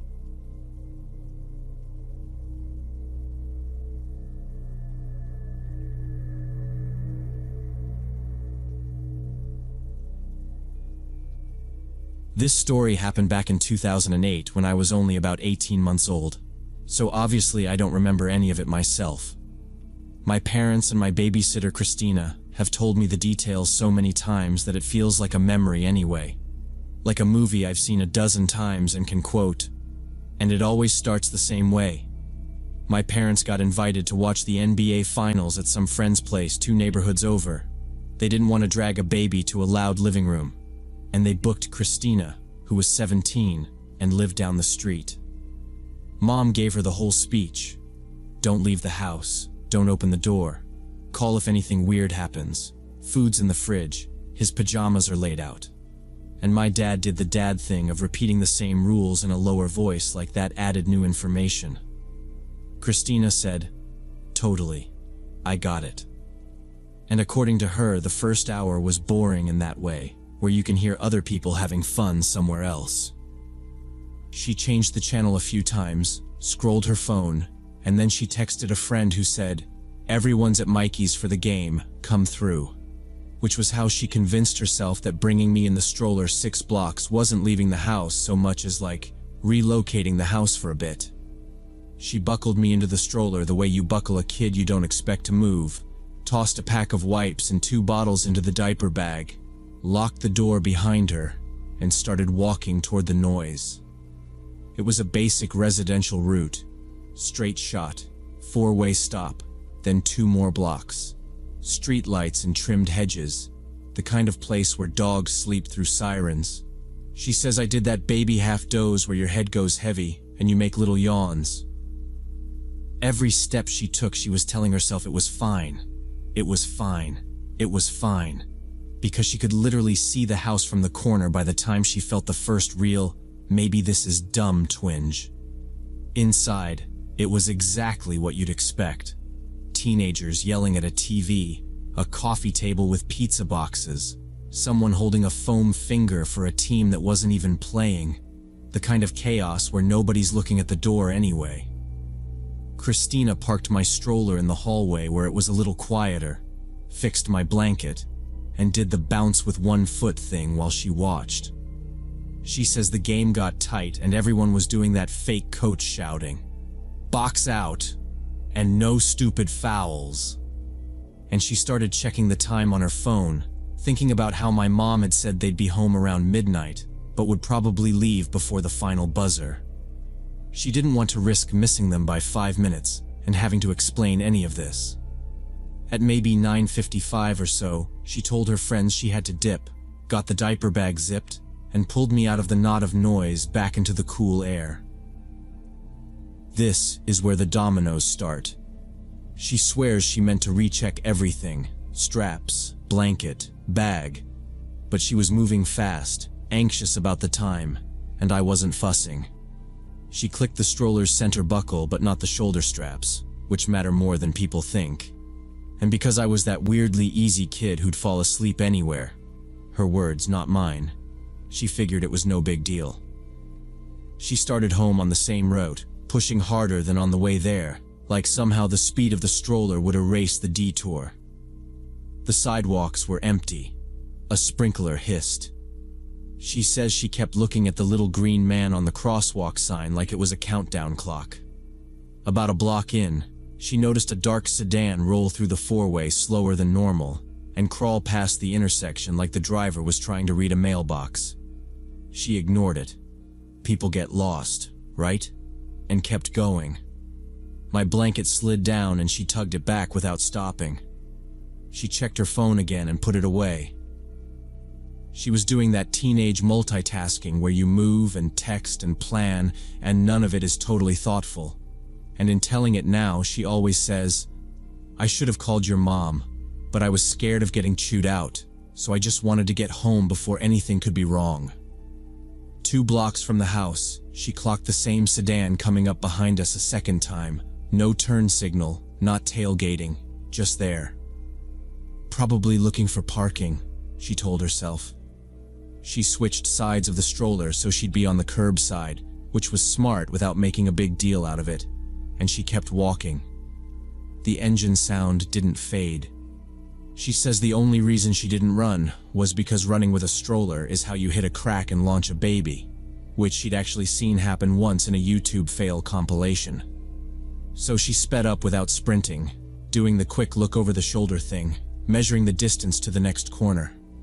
That's when the sedan angled in a little closer than made sense for any normal reason. She thought for half a second. They're gonna ask for directions. And she had the excuse ready. No, sorry. But the car didn't stop behind us. It came up parallel at walking speed, window glass black. The passenger door popped open like someone kicking a cabinet, and a man unfolded out of it with that ugly, decisive movement that means he knows exactly what he's about to do. He didn't say anything, didn't even look at Christina. He went straight for the stroller, 2 hands out, grabbing for the bar and for me in the same motion, like he'd practiced. Because the shoulder straps weren't done, I pitched forward. The blanket snagged, and the bottle slid, and Christina says her hand just did what it did. She clamped the handle with her left, yanked the stroller back toward her, and started swinging her purse into the guy's forearms and face with her right, screaming from somewhere low and raw. "Stop! Get off! Help!" And then she says she switched to cussing because words felt useless, and sound wasn't. The guy had one hand on my arm through the blanket, and one on the stroller frame, and was pulling, using his weight and the leverage of the curb to try to pop the whole rig loose. She wedged one foot behind the back wheel and leaned back with everything she had, which made the stroller tip a little and made me slide even more because I wasn't strapped the way I should have been. He didn't expect a 17-year-old to put up that kind of fight, her words. And I guess that makes sense because his plan depended on speed and surprise, not a tug of war in a lit street. He kept saying, "Let go," like that was going to work, and she kept hammering his wrist with the metal ring on her purse strap. Somewhere in the chaos, her phone went skittering across the sidewalk. A porch light popped on a few houses down, which she only noticed later, and a dog started up, that sharp bark that gets people looking through blinds. The man tried one more rip, got the stroller 2 inches off the ground, and Christina lunged forward, got both hands on me, and screamed again, the kind of scream that makes your throat hurt the next day. There was this instant, she says, where she felt my weight shift back into the seat and the wheels thump fully onto the concrete again, and that was when it turned from him pulling to him deciding. He looked at her, really looked at her, for the first time, like he was recalculating how much trouble this was about to be. She was still planted against the stroller frame, still yelling, and the noise in the quiet street was stacking up, barking, a voice somewhere, the car idling, her screaming, and me making baby sounds that were not helping anything. He let go of the stroller bar as if it was hot, took a quick step backward, and she braced, thinking he'd swing on her and she'd have to take it. Instead, he pivoted, grabbed the car door with his left hand, and in one quick, almost casual movement, he gave up and jumped back into the car. The car fishtailed and took off so fast the back end dipped, tires screaming, and Christina didn't wait to see if it turned left or right. She locked her arms on the stroller handle and ran, like full sprint while pushing, which is clunky and dangerous, but it was that or gamble he'd circle the block. She kept doing these quick glances over her shoulder every half-dozen steps, expecting headlights to flood the sidewalk, and every glance made the stroller wobble, so she corrected and kept going, burning the turns into muscle memory. One block, stop sign, another block, our mailbox. By the time she hit our front steps, she was shaking so hard the stroller bumped the riser and my bottle rolled under the porch chair. She fumbled my diaper bag, the zipper caught, and the keys were tucked in that side pocket she never used, so she dug and dropped them and swore, then finally jammed the right one into the lock and got us inside, She slammed the door, hit the deadbolt, and dragged the chain, even though it didn't actually line up right. Our doorframe was off. That's how specific this gets. Then she pulled the stroller into the hallway and scooped me up like a sack, which made me hiccup cry, and she sat on the floor with her back against the wall. She called her mom first, not my parents, because she needed a voice that wasn't going to start with, "What did you do?" And when her mom answered, she was already crying, like ugly crying, trying to explain with these chopped up phrases. Car door, he grabbed, stroller, he left. And her mom told her to lock every lock and sit tight and call my dad.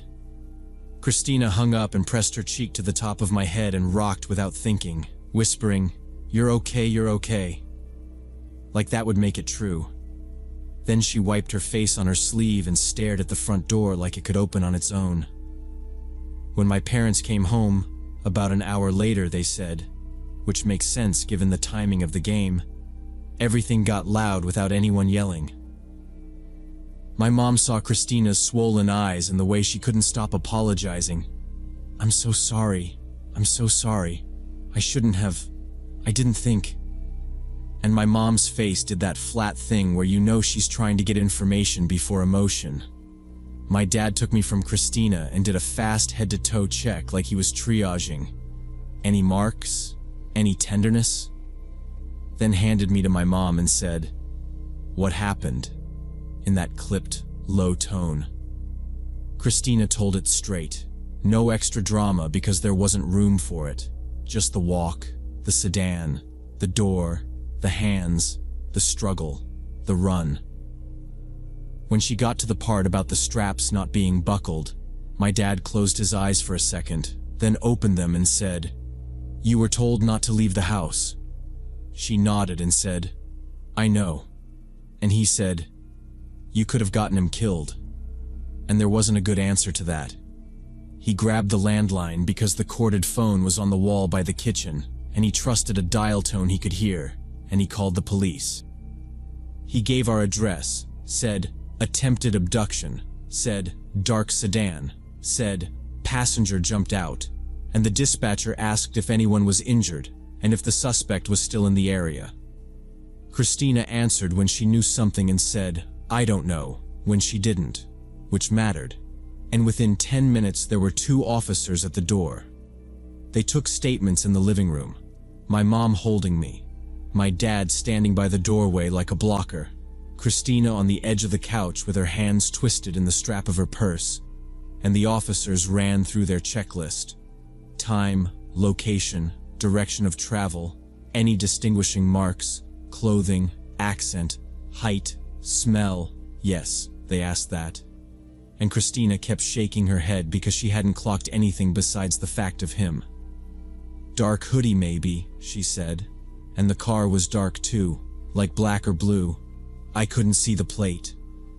The older officer wrote fast and didn't sigh, which Christina noticed because she was waiting for someone to make her smaller than the mistake she'd already made. My dad asked about cameras. Porch cams, traffic cams, anything. And the officer said that Stretch didn't have city cameras, and porch cams weren't universal yet, and it was 2008, so nobody's doorbell was smart. He said they'd put extra patrols through the area for a while and circulate the description, such as it was, and he gave my parents a case number on a small white card that looked too clean for what it represented. He told Christina she did the right thing by fighting, and also that leaving the house with the baby had been a bad call. Both can be true. And she nodded again and said, "I know." And then, because she was trying to be useful, she offered to re-walk the route in the daylight with them tomorrow to point out exactly where it happened. The officer said that could help, and they'd call. They never caught anyone. No neighbor saw enough to matter. No store camera magically captured the plate. For a few weeks, a cruiser would idle at the end of our street around the time people got home, and my parents started doing staggered schedules. One of them always home, always double-checking locks, always confirming straps. Christina didn't babysit for us again. There wasn't a blow-up, just a reasonably quiet, We're going to handle care ourselves." And she said, "I understand." And that was that. Years later, when I was finally old enough to take in why my mom still squeezed the stroller harness until it clicked twice, they told me the whole thing. And I did the math in my head and realized how one stupid shortcut stacked perfectly with one opportunist in a car to make a night that could have ended with my picture on a flyer. I think about how young 17 actually is, how fast "I'll be right back" turns into running with a stroller in the dark, and how thin the line was between a terrible story we tell and a life that stops at 18 months.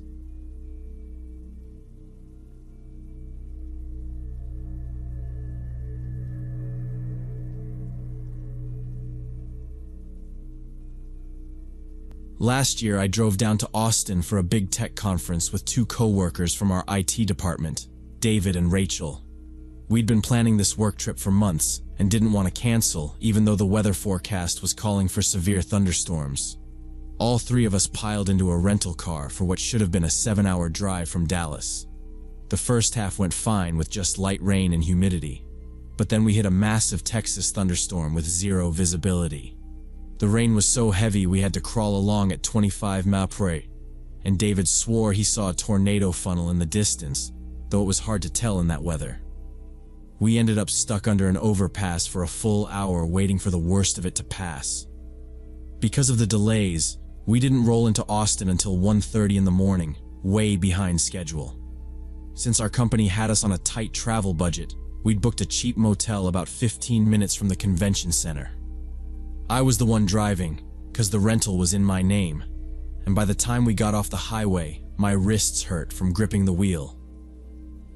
The windshield wipers squealed like they were ready to give up, and every time a semi passed, it threw a sheet of water over us so thick the headlights vanished for a beat.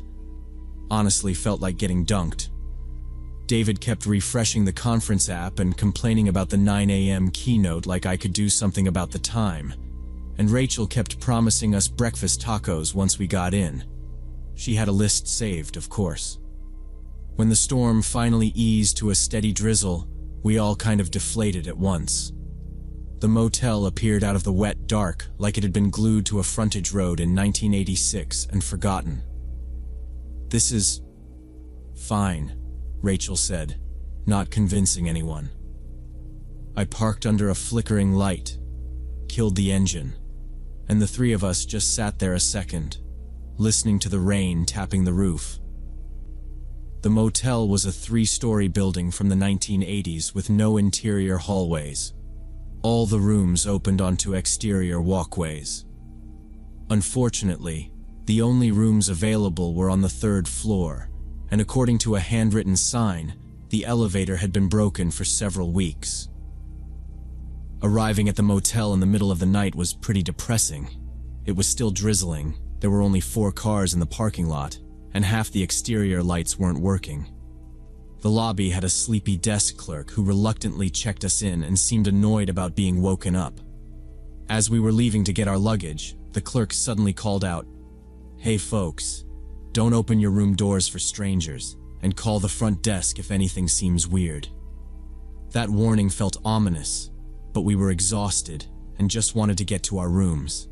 We unloaded our bags in the drizzle and headed toward the staircase around back of the building. On the way out, Rachel asked if there was vending anywhere, and the guy waved vaguely. 2. If it's not jammed. He didn't look up. David leaned toward me, murmured, "Play Scream's card skimmer." And I told him that was why he had the company Amex. The front walk had a few buzzing bulbs, the kind that make you feel like a bug in a trap. Once we rounded the side, the light dropped off fast. Water ran in a thin stream along the concrete lip toward a clogged drain. Somebody had set a wet floor cone on its side and left it there like a cautionary joke.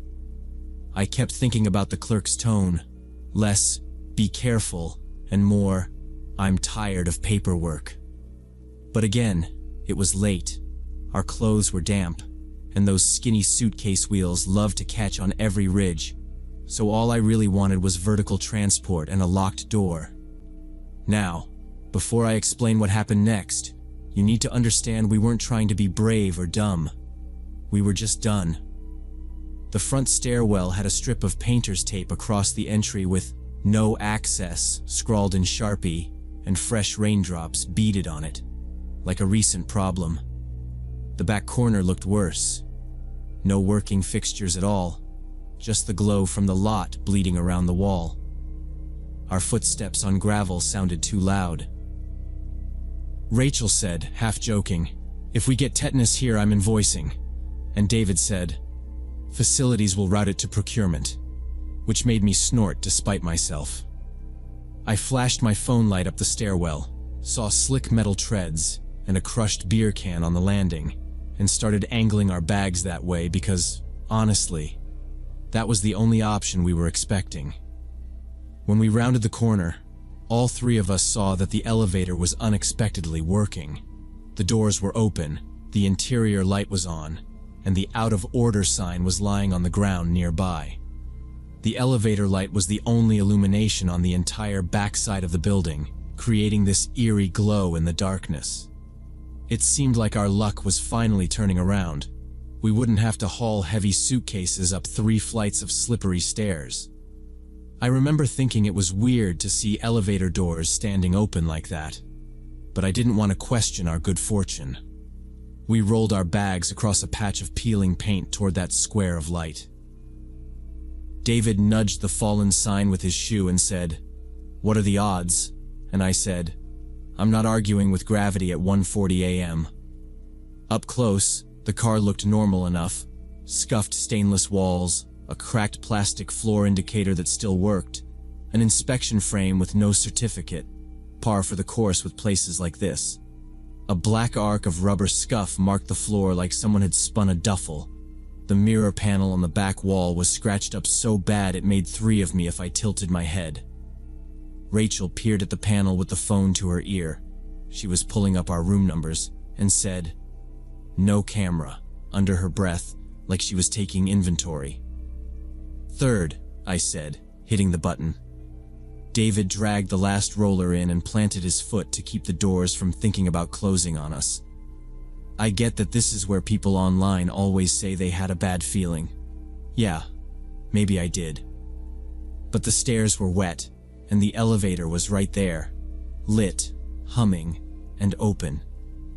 "If it stops, we hit the alarm and call the desk," I said, trying to preempt another OSHA joke. The panel had a button for 3 floors and a cracked plastic phone flap that I decided not to test. Rachel stepped in, checked her watch, and said, 5 hours until registration opens, and I look like a mop." David told her she looked fine, then immediately added, "In a coworker way, because HR exists," and she rolled her eyes and told him to press the button already. I did. The button lit up. The doors started to slide. There was a moment where the light from the lot narrowed and my eyes adjusted, and it felt like the world shrank to that box. Just us, our bags, and the faint mechanical whine behind the wall. The doors met with a rubbery kiss, paused, then sealed. As they did, something caught the light on the inside face, low on the brushed metal where you wouldn't notice with the doors open. I frowned and bent a little without thinking. "What?" Rachel asked, already fishing in her tote for the key sleeves. "Nothing," I said, because I was still reading it, and David leaned in next to me, shoulder to shoulder, both of us squinting like old people at a menu. The doors were standard elevator doors, and as they started closing, we could see something scratched into the metal on the inside. The words were only visible when the doors were fully closed, carved with what looked like a key or nail. "Tourist trap. Check your bills." The elevator creaked up slow, cable grinding and something loose rattling. David said, "Okay, now I get why it's $50 a night," without laughing. I watched 2, then 3 flicker, and the car stopped like it had to think before the doors slid open. We stepped out with our bags. The doors shut, and the down arrow lit. The motor spooled, and the car dropped. Weird, Rachel said. Let's get to the rooms. The third-floor walkway was patchy, every other sconce dead, and the concrete was wet so our wheels clicked. Our rooms were at the far end, 2 doors apart. I said I'd text the Wi-Fi once I got in. David's card flashed red twice. I started to say flip it when the elevator dinged. We turned. The doors opened to an empty car. No footsteps, no voices. They stayed open too long, then shut, and the arrow blinked. Rachel said, maybe it auto-cycled. I said old ones sit until called. David flipped his card, and the door opened. It dinged again. Doors to nobody. Pause, close, car goes down. Glitchy sensor, Rachel said, and swiped into a room. I slid my card, saw green, nudged my bag inside. The elevator dinged a third time. I stepped back to look. The doors opened and stayed open like the button was held. I counted 1, 2, 3, 4, 5.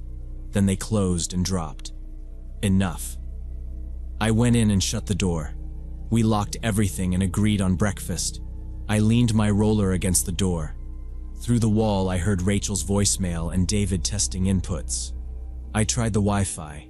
The portal wanted my room number and a fee for premium, so I tapped basic, and it crawled. I set an alarm, skimmed my slides, killed the screen. Sleep was rough. At 4, there was a thud on the walkway, then quick footsteps away from the elevator. Hard soles. I watched the door gap for shadows and saw nothing. A car started in the lot and left fast. Pipes banged. I dozed, woke, dozed. At 7:10, David texted, "Lobby 7:30? Coffee?" I said yes and took a fast shower. Cold first, 'cause it wouldn't mix. The morning desk clerk was a different guy. Awake, branded polo, friendly, with the waffle iron going. After small talk, I asked about the scratched message. He frowned. "The what?" I told him where and what it said. He shrugged. "People scratch stuff. Some guests get mad about fees." He tapped a sheet. "We do get complaints." "Like what?" Rachel asked. He listed, parking not included, premium Wi-Fi if you click through, safe warranty removable on request, cleaning if the room's extra dirty. When I mentioned the elevator running with the out-of-order sign, he looked confused. "Maintenance is supposed to fix it this week," he said. "It's been tagged a while. If it moved last night, I guess they got it going. I'll call." He picked up the phone while we compared paperwork. We checked our bills line by line. Sure enough, parking, the safe fee none of us used, a linen refresh we didn't ask for. It added to just under 50 extra. David asked to remove the safe charge. The clerk did it and printed new copies. We were too tired to fight the rest. We grabbed coffee, split a muffin, and took side streets to the convention center. The day went the way conferences go. Keynotes, badge scanners, tote bags, sales pitches. That evening we came back, packed, and crashed early since the plan was wheels up at sunrise. Checkout was quick. The elevator had the sign back on. We loaded the trunk and left. The conference went fine, and before we left we booked a proper chain for next year because we learn. But I keep thinking about that elevator opening to an empty landing at 2 a.m. The warning you only see when the doors close, and the desk guy's voice flattening at fees. Maybe it's what he said. Budget places nickel and dime and someone wanted to vent. Or maybe the sign stays broken, so the car cycles for whoever waits too long up there late at night, and the scratches were just a heads up.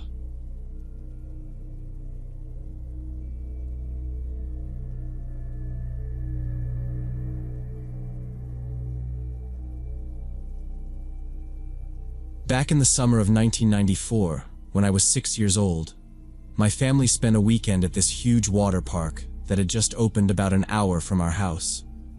The place was massive.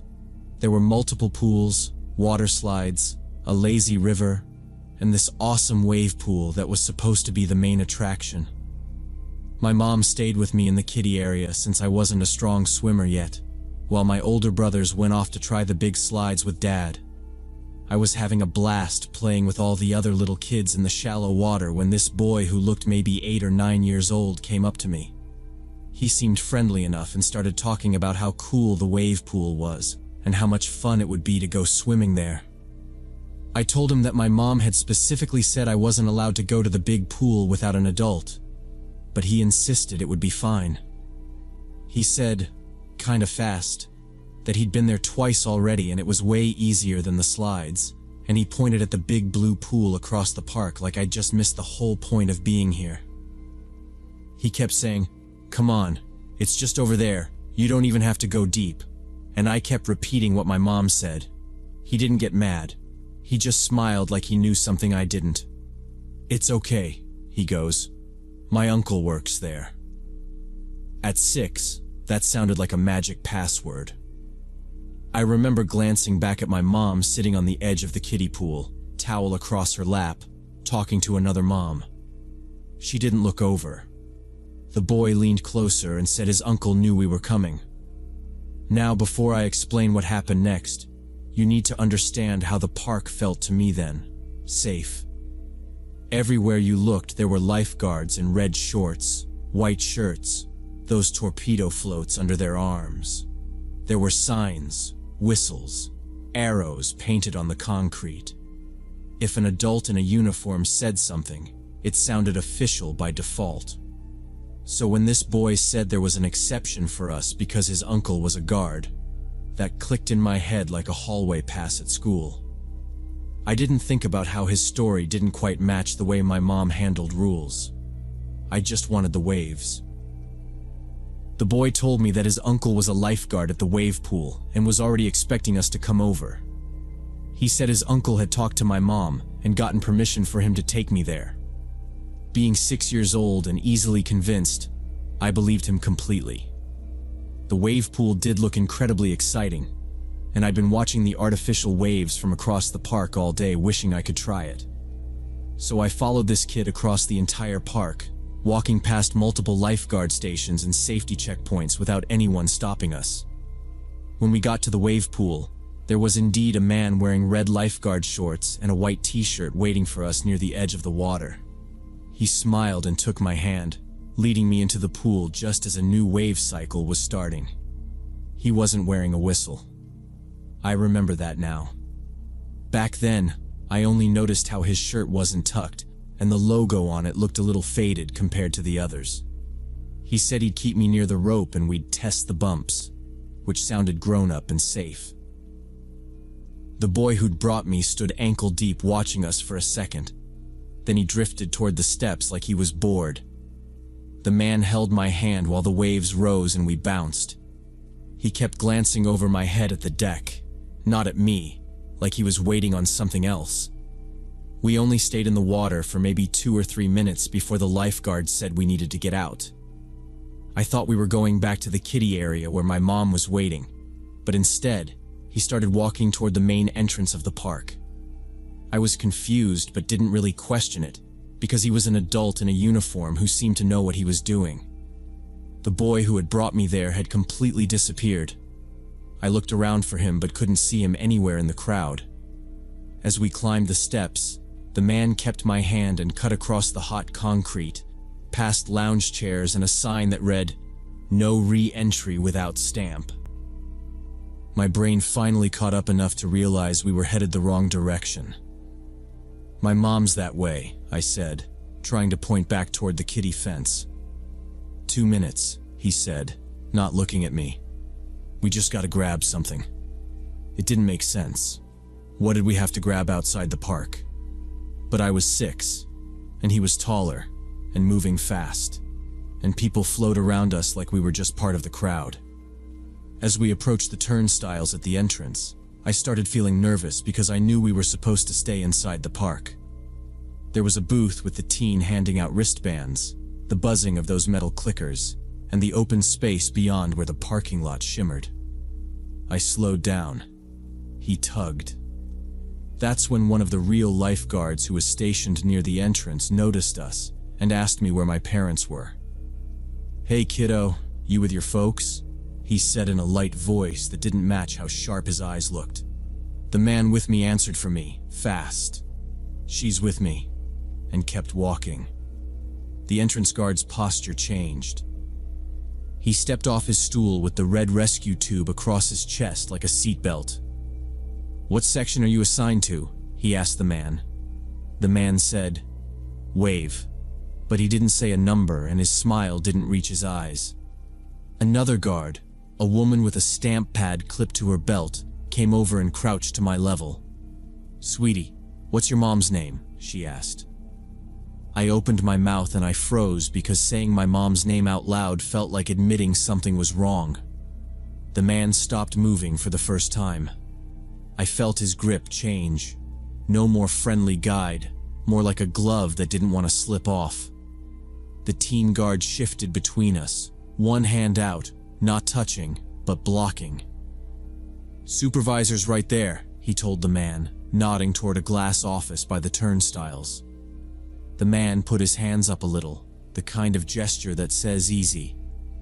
The woman kept her eyes on me and said, slower, "Do you know this man?"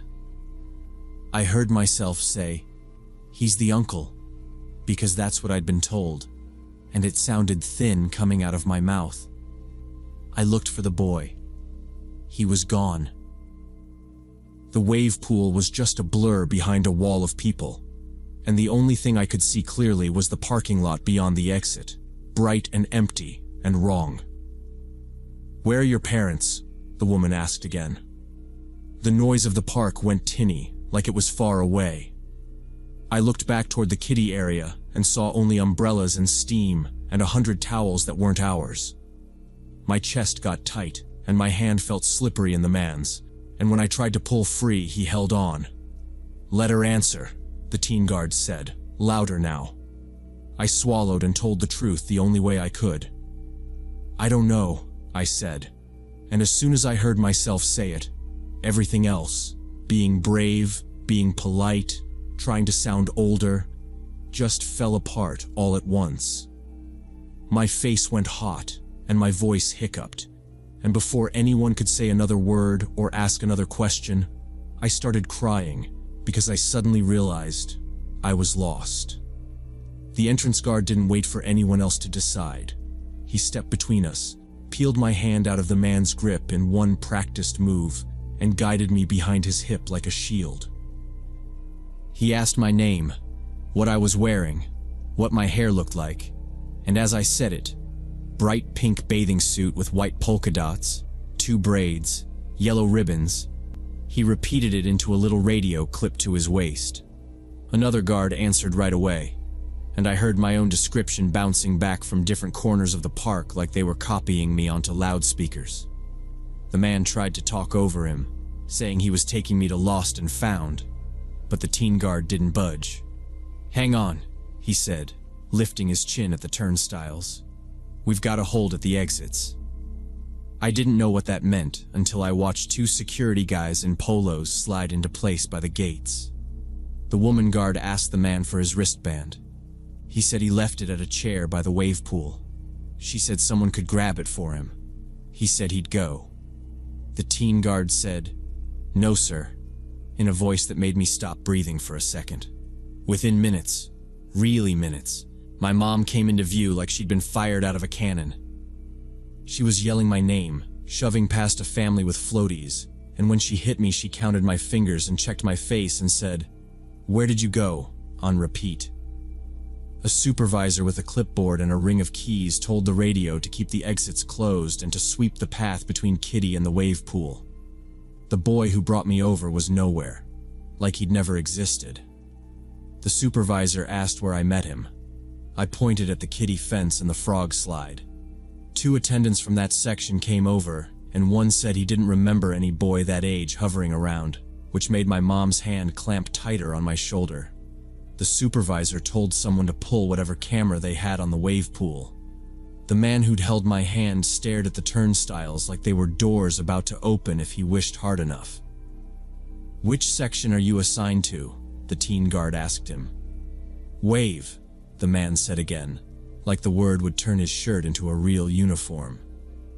"Supervisor needs your name," the teen said, stepping closer. The man's smile dropped. For a blink, his face went flat and mean. He shifted his weight like he might run. A security guy mirrored him. Another set up on his side. Then a cart stacked with towels trundled past and blocked everyone's sightline for a breath. And when it cleared, he was 5 steps deeper in the crowd. Not gone, but moving. Nobody broke formation to chase him because the guards near me didn't leave me.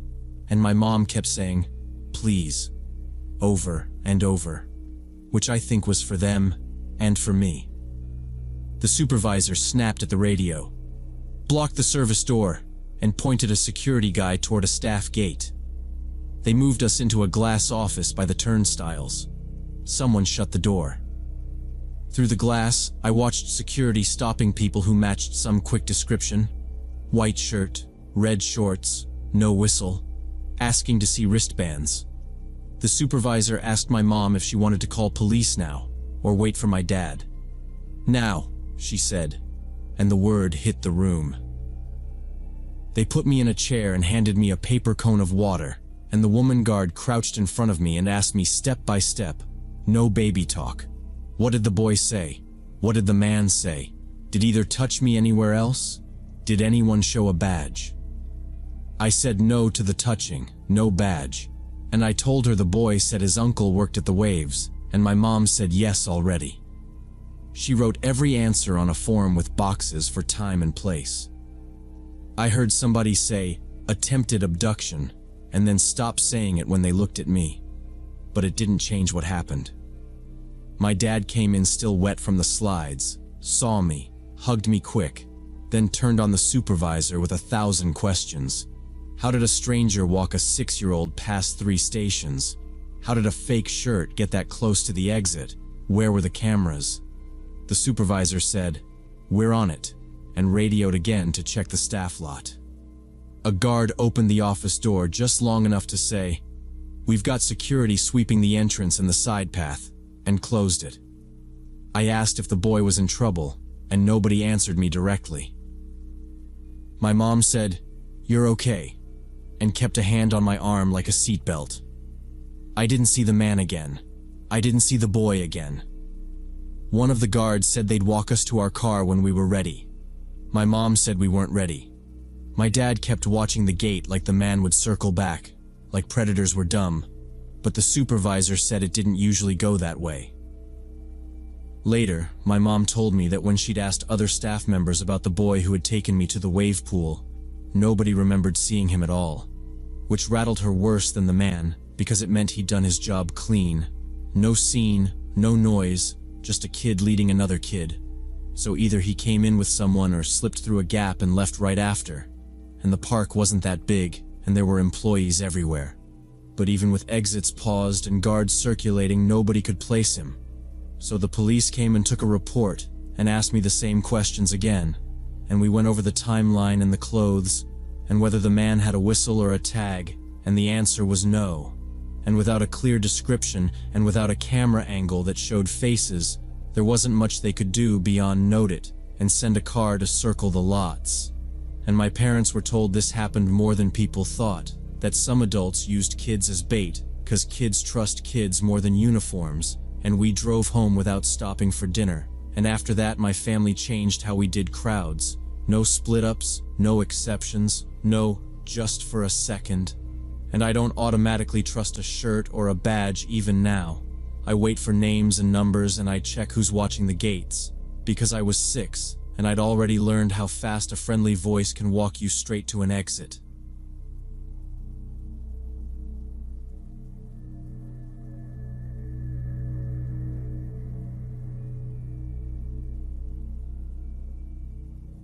This happened during my junior year of college when I was part of this student exchange program that took us to Toronto for a long weekend. Me and about 8 other students from UT had driven up there to experience Canadian culture and do some sightseeing around the city. On Friday night, we decided to check out the local bar scene near the university, where there were supposedly a lot of good spots for students. Our group ended up splitting between two places. Some went to a club with music, while me and my buddy Jason chose a pub with pool. We'd been playing darts and drinking beer for maybe an hour when Jason stepped outside for a smoke break, leaving me hanging at the bar by myself. That's when this local guy approached me. Typical college look, maybe 20, trendy jacket, designer jeans, fresh haircut. He slid onto the stool like we already knew each other and gave me the chin-up nod, asked, "You from the States?" I said, "Austin, Texas, student group, first time in Toronto," and he laughed like that made me his mission. He pointed at the back, said the tables were decent, asked if I played much. Now, before I explain what happened next, you need to understand the layout mattered. The bar had one front door, a narrow side hallway to the bathrooms, and a back room with two pool tables jammed in so tight your cue kept hitting the wall. The music was loud enough to hide most conversations. The bartender moved fast, and the bouncer looked like he only cared about IDs. I clocked the exits without meaning to. My dad always said do that in crowded places, and settled at the bar with a beer and backpack by my feet. Jason outside. I killed time. The guy said his name was Lucas, and he had that easy, talky energy that makes you answer questions before you think. He asked what I was studying, joked about Texas being hot even in the shade, said he used to date an exchange student from Florida and hated humidity now. We did the small talk shuffle. Rent is crazy, transit's better here, beer's cold. And then he suggested a game of pool for money. Nothing wild, $5 a game. Jason was smoking, and I was bored of standing, so I figured why not. We grabbed a table in the back. We racked and played. First game was close, and I sank the 8. He smiled, paid, no problem. Second game I got lucky on a bank and he did that tight laugh guys do when they're pretending to have fun. Third game he suggested double or nothing, and I said okay, because $5 wasn't gonna break either of us. We played 4, maybe 5 total, and I won most. The more I won, the quieter he got. He kept checking his phone between shots, thumb flicking, eyes cutting toward the hallway like he was waiting on something or someone nearby watching. Little things started to bother me. Nothing huge, just signals. When the bouncer drifted by, Lucas flipped his phone face down, and as soon as the guy passed, he flipped it back up. He stopped drinking and said I could have his next beer, which felt like he wanted a clear head. Jason texted that he ran into other UT kids outside and was talking, so I texted back, all good, and lined up a break. That's when Lucas lowered his cue, pulled up Google Maps, and zoomed on a dropped pin a few blocks away. He asked me to look. He leaned in and started talking fast about owing money to local guys, said they weren't cartel or anything, just neighborhood dealers who like to scare people. He said they'd threatened his younger brother if he didn't pay tonight. He claimed he had the cash but didn't want to meet alone because they'd try to tax him or jump him. He tapped the pin and called it neutral ground, asked if I'd just walk with him for protection. In exchange, he'd give me whatever they didn't take, said at least a couple hundred easy for 20 minutes of my time. I told him straight up it sounded sketchy, asking a stranger to help with a criminal meetup, and he nodded like he agreed but kept pushing. Free money, he kept saying. Just a walk, 2 blocks, 5 minutes. He flashed a text thread.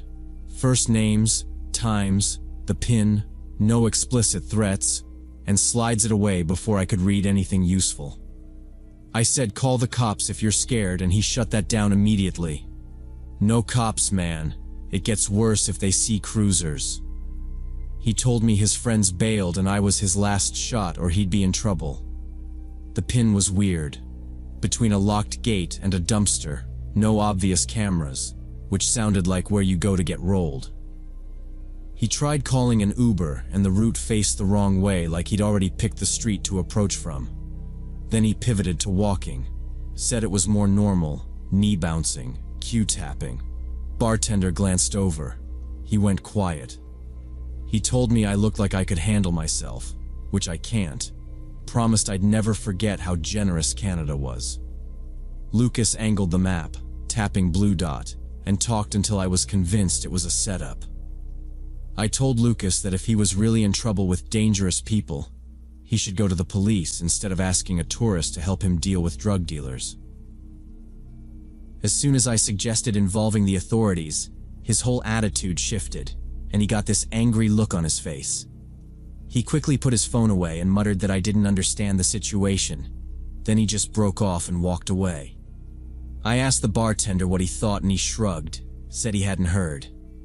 By the time Jason came back from his smoke, Lucas was gone. I told Jason everything, and he said it sounded like a basic lure to somewhere quiet where I could get jumped. We closed our tab and kept our stuff close, and I double-checked my backpack because my passport was in there, and I wasn't going to be the idiot who got clipped on night 1. Jason said we should head to the club across the street where the others were because more eyes meant less risk, so we crossed together. Inside it was loud and tighter packed, and we found our group near a pillar where we could see the door. I gave the short version: local kid, pool, map, sketchy meetup.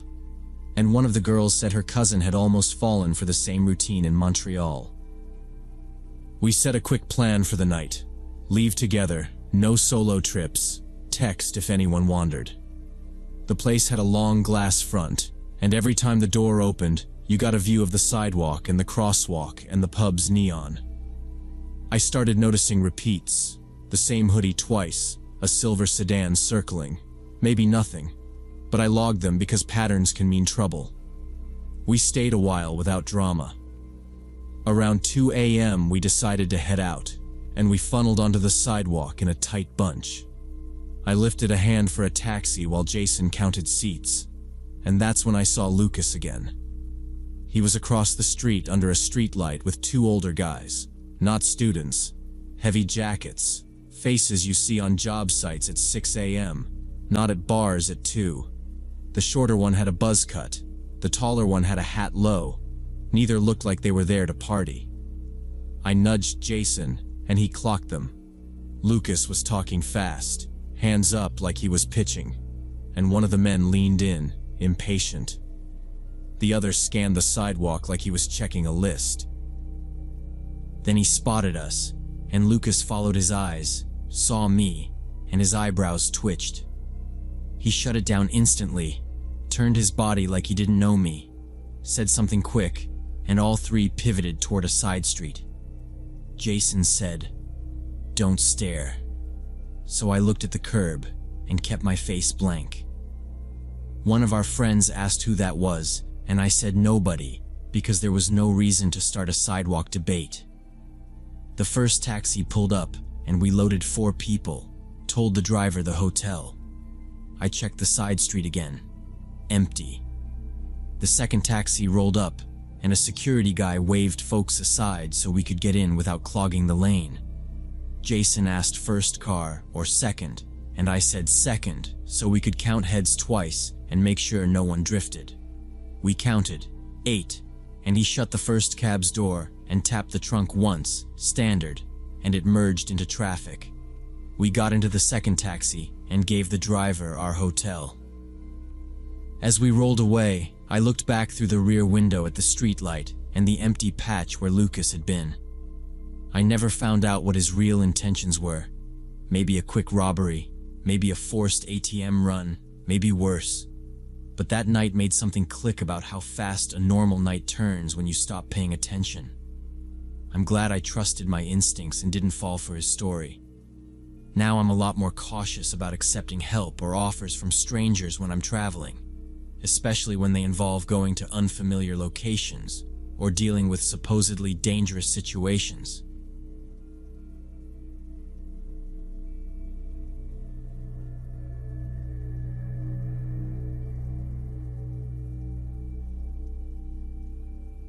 So this happened just last March, and I'm still kind of freaked out about it, honestly. I'm 24, and I've been helping my 78-year-old grandmother Dorothy with errands ever since she had a stroke last year that left her more vulnerable than before. I'd been researching human trafficking for this criminology project at university, and I'd learned about these schemes where criminals scout potential victims in big box stores, using walkie-talkies or phones to coordinate with accomplices waiting outside in vehicles. Anyway, Grandma Dorothy insists on doing her own grocery shopping because she's very particular about picking out her own produce and doesn't trust me to choose the right avocados. So around 2 p.m. on this particular Saturday, we drove to this huge super Target with my 3-year-old son in tow. The plan was for Grandma to take her time in the produce section while I grabbed milk and some other essentials. Then we'd meet up at the checkout lanes in about 30 minutes. I know that sounds split up and regroup-ish, but it works for us because she moves at her own pace and I don't want to rush her. Plus, my kid gets bored if we do every aisle together. I also had this dumb internal checklist going, like, be aware of exits, don't leave the cart unattended, stuff I'd picked up from case studies, and I told myself not to get paranoid, just be smart. I handed Dorothy the cart near the oranges. We did a quick, "You good?" And she waved me off with a little smile, telling me to bring back 2 gallons if milk was on sale. No red flags yet. I went straight for dairy, grabbed milk and eggs, then some diapers, and I remember thinking about my professor's comment on situational cues and laughing to myself because it felt dramatic for a Target run. But I kept my phone in my pocket and my eyes up anyway. When I got back from the dairy section with my items, I found Dorothy sitting on a bench near the entrance looking pretty shaken up. She immediately started telling me about these 2 middle-aged women in matching athletic wear who had been following her around the store for the past 20 minutes. At first, she thought she was just moving too slowly and getting in their way, so she politely asked if they needed to get past her in the produce aisle. But instead of responding normally, they just shook their heads and continued standing right behind her wherever she went. They didn't pick up any items from the bread section when she went there, and they didn't buy anything from the household goods area either. They were just following her movements through the store. The really creepy part was when Dorothy heard one of them speaking quietly into her phone in the cleaning supplies aisle, holding it up to her mouth like a walkie-talkie instead of against her ear like a normal phone conversation.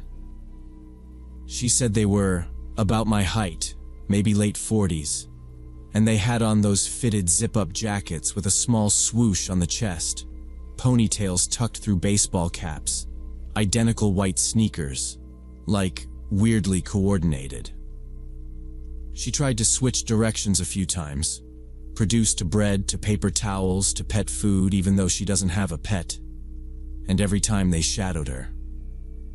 I told myself not to overreact, she said. But when she talked into that phone, I felt off.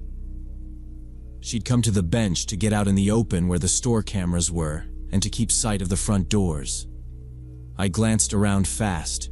Entrance, self-checkout, customer service desk, then asked, "Do you see them now?" She said she'd lost sight of them near the seasonal aisle, but she pointed out how one had adjusted her cap while watching Dorothy in a freezer door reflection. That stuck in my head because it sounded like something I'd read. Intentional sightlines instead of accidental eye contact. I told Dorothy to sit tight on the bench with my kid in the stroller and to keep my cart with her so it looked like we were together. "If they come back, text me," I said, and she was like, "I don't want to scare you." And I was like, "No, tell me." It felt better to stand where the cameras were, honestly. After hearing about the women following my grandmother, I started paying attention to our surroundings while I was checking out at the register right in front of where Dorothy was sitting. That's when I noticed this guy in a black baseball cap standing between us who didn't have any shopping cart or items to purchase.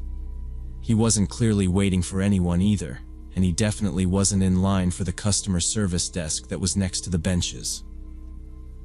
What really set off my alarm bells was the fact that he kept looking back and forth between me and my grandmother in this very deliberate way.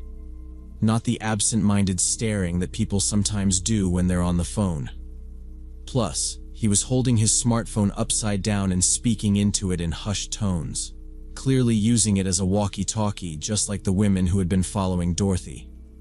His behavior was so obviously suspicious that I started getting genuinely scared about what this group of people might be planning. I quickly paid for my groceries and told Dorothy it was time to leave, trying to keep my voice calm so I wouldn't alarm my son or send Grandma into a panic attack. I kept one hand on the stroller and one on the cart, and I said, "We're heading out now. I'll meet you by the doors." And I motioned with my eyes at the guy in the cap so she'd get it without me saying it out loud.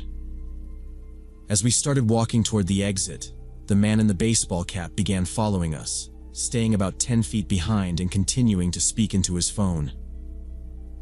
He wasn't looking at anything, just pacing our pace, like mirroring. And I don't know why, but that detail made my stomach drop because it felt practiced. I slowed at the receipt checkpoint and angled us so there was a barrier of carts between him and us. Then I quietly approached the security guard who was checking receipts at the door and whispered to her about the suspicious surveillance we'd experienced. The guard was this really intimidating-looking woman, broad shoulders, tight bun, no nonsense, and she immediately understood the seriousness of the situation and called for backup on her radio. She didn't ask me for a whole story right then, just short questions. Who? Where? Distance? And I pointed with my chin while I dug in my pocket for my keys so I wouldn't have to later. "Stay with me," she said, and then louder to Dorothy, "Ma'am, you're with me now. Keep the stroller between your knees." Which sounds odd out of context, but it made sense. It kept my kid in her zone. The man stopped about 5 feet short of the sensors and pretended to look at the discount board by the exit while still speaking into his phone, and I could see his mouth barely moving like he was keeping it for himself, and the guard clocked it too because her face changed. She personally escorted us all the way out to our car in the parking lot while keeping an eye on the man, who had stopped following us, but was still talking into his phone from inside the store entrance. Another guard, big guy, navy shirt, badge, appeared at the doors as we exited. Like backup actually showed up fast, which helped because I was scanning the parking lot rows and trying to remember if we'd parked under the third light pole or the cart corral row. It mattered only because I didn't want to wander. "Straight, row B3, the guard said, like she'd clocked it on the way in, and I nodded, pushing the stroller faster than I usually would. No small talk, just movement. We reached our car. I unlocked it with the fob, and then locked it again after we were inside, like a double habit. And while Dorothy eased herself in, I tossed the bags down on the floorboard instead of the trunk, because I wasn't opening anything we didn't have to. I could still see the man through the sliding glass doors. He'd turned his shoulder to face the lot, still on the phone, like he was tracking us visually. And I remember noticing he shifted his cap lower when the second guard took a step closer to him, which felt like he didn't want to be caught on the door camera angles. The woman guard stood angled between our car and the store, scanning, one hand on her radio. "Start the car," she said. "Lights on, don't move yet." And I did exactly that. Engine on, headlights, doors locked again, and she watched the entrance while speaking into her shoulder mic about a male black cap, no merchandise, possible associates in lot. I kept my window closed but cracked it half an inch because she wanted to speak without shouting. "Listen," she said. "Wait for my signal. You're going to pull straight down to the main lane and exit right. Do not stop for anyone knocking or waving." I said okay, and I meant it. My son started asking for a snack, and Dorothy handed him a pouch with shaking hands. But she did it calm on the outside, which I appreciated because we needed to look like a regular family leaving, not a mess. The second guard stepped just beyond the doors to put himself in the man's line of sight, and the man pivoted away and pretended to check his shoe, still talking into the phone like, "They're going now," which I swear I heard. Or maybe I just filled it in because that's exactly what his body said. "Go," the woman guard said, and tapped my hood once with her knuckles, firm, and I pulled out, right turn like she said, no hesitation, and kept my eyes on the lane. Not on the guy, not on anything waving in my periphery. There was a single beep from somewhere, but I didn't look. just steady. In the rearview mirror, I saw the man still inside the entry, still angled toward the glass, still on that phone as we drove out of the lot. I didn't exhale or anything dramatic. I just kept my foot even on the gas and followed the guard's route to the exit while she stayed there by the doors, watching him through the glass. Even after we got into the car and locked the doors, I could see him through the glass doors, apparently coordinating with someone about our departure. I explained the whole situation to Dorothy once we were safely in the car, and she was shocked that she'd been targeted by what was probably an organized group of criminals. We drove directly to the substation 5 minutes away because the guard told us to file immediately and to give exact times. And we did, every minute, every aisle, descriptions, and the detective who took our statement said they'd cross-check with store footage and look for patterns from recent reports. But he also said that without more concrete evidence of criminal intent, there wasn't much they could do beyond the report and increased patrols and maybe a bolo for that cap guy if they got a plate match. I called the store manager and thanked the guard by name because she gave me her card, and then I changed what I do. I started carrying pepper spray and a tiny personal alarm. I practiced saying, "No, back off," out loud in a normal voice so it wouldn't sound weird from my mouth. And I don't let Dorothy shop alone anymore, even though she hates that and says I'm smothering her. But she still comes with me and sits by the cameras, and we keep our carts together. And I pay attention to the quiet signals now, not just the big ones, because I still don't know what those people were planning. Trafficking, robbery, distraction for a grab, I don't care which. And I am absolutely convinced the guard stepping in when she did kept something from happening to my family that day.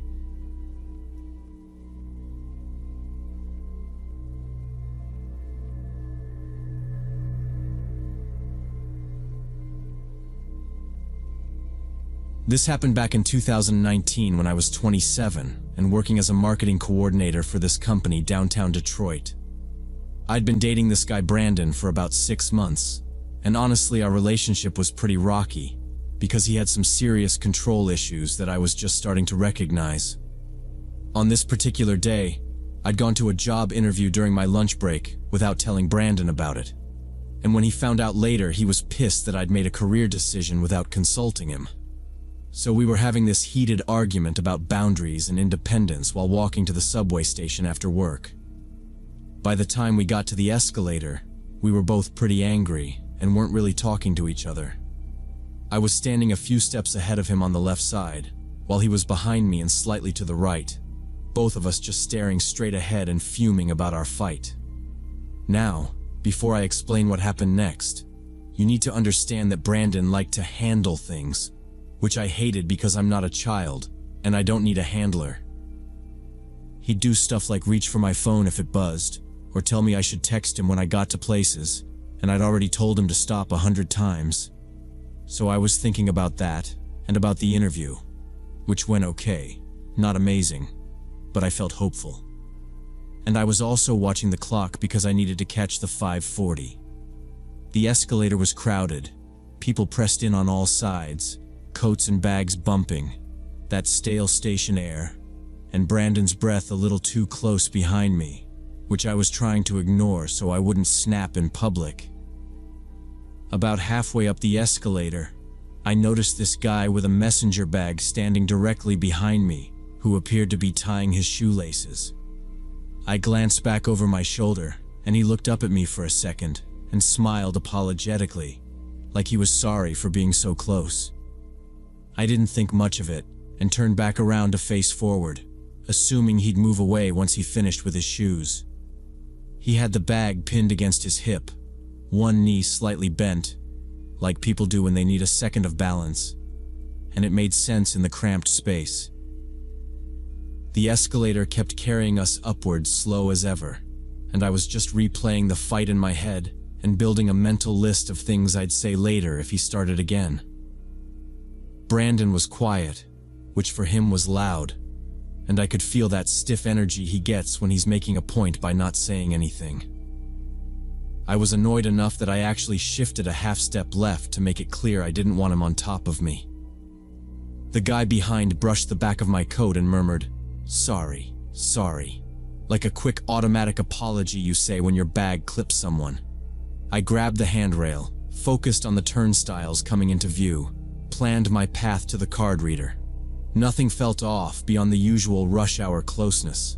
If anything, my brain was stuck on the interview question about a time you took initiative, which was ironic, considering. As we approached the top, the escalator mouth was clogged up, people bunching and hesitating like they always do when the floor levels out, and I stepped off, scanning right for an open turnstile. Brandon was a step behind me, and I heard him make this low sound, like a laugh without humor. Then his footsteps sped up. I thought he was going to blow past me to the gates because he does that, gets in front.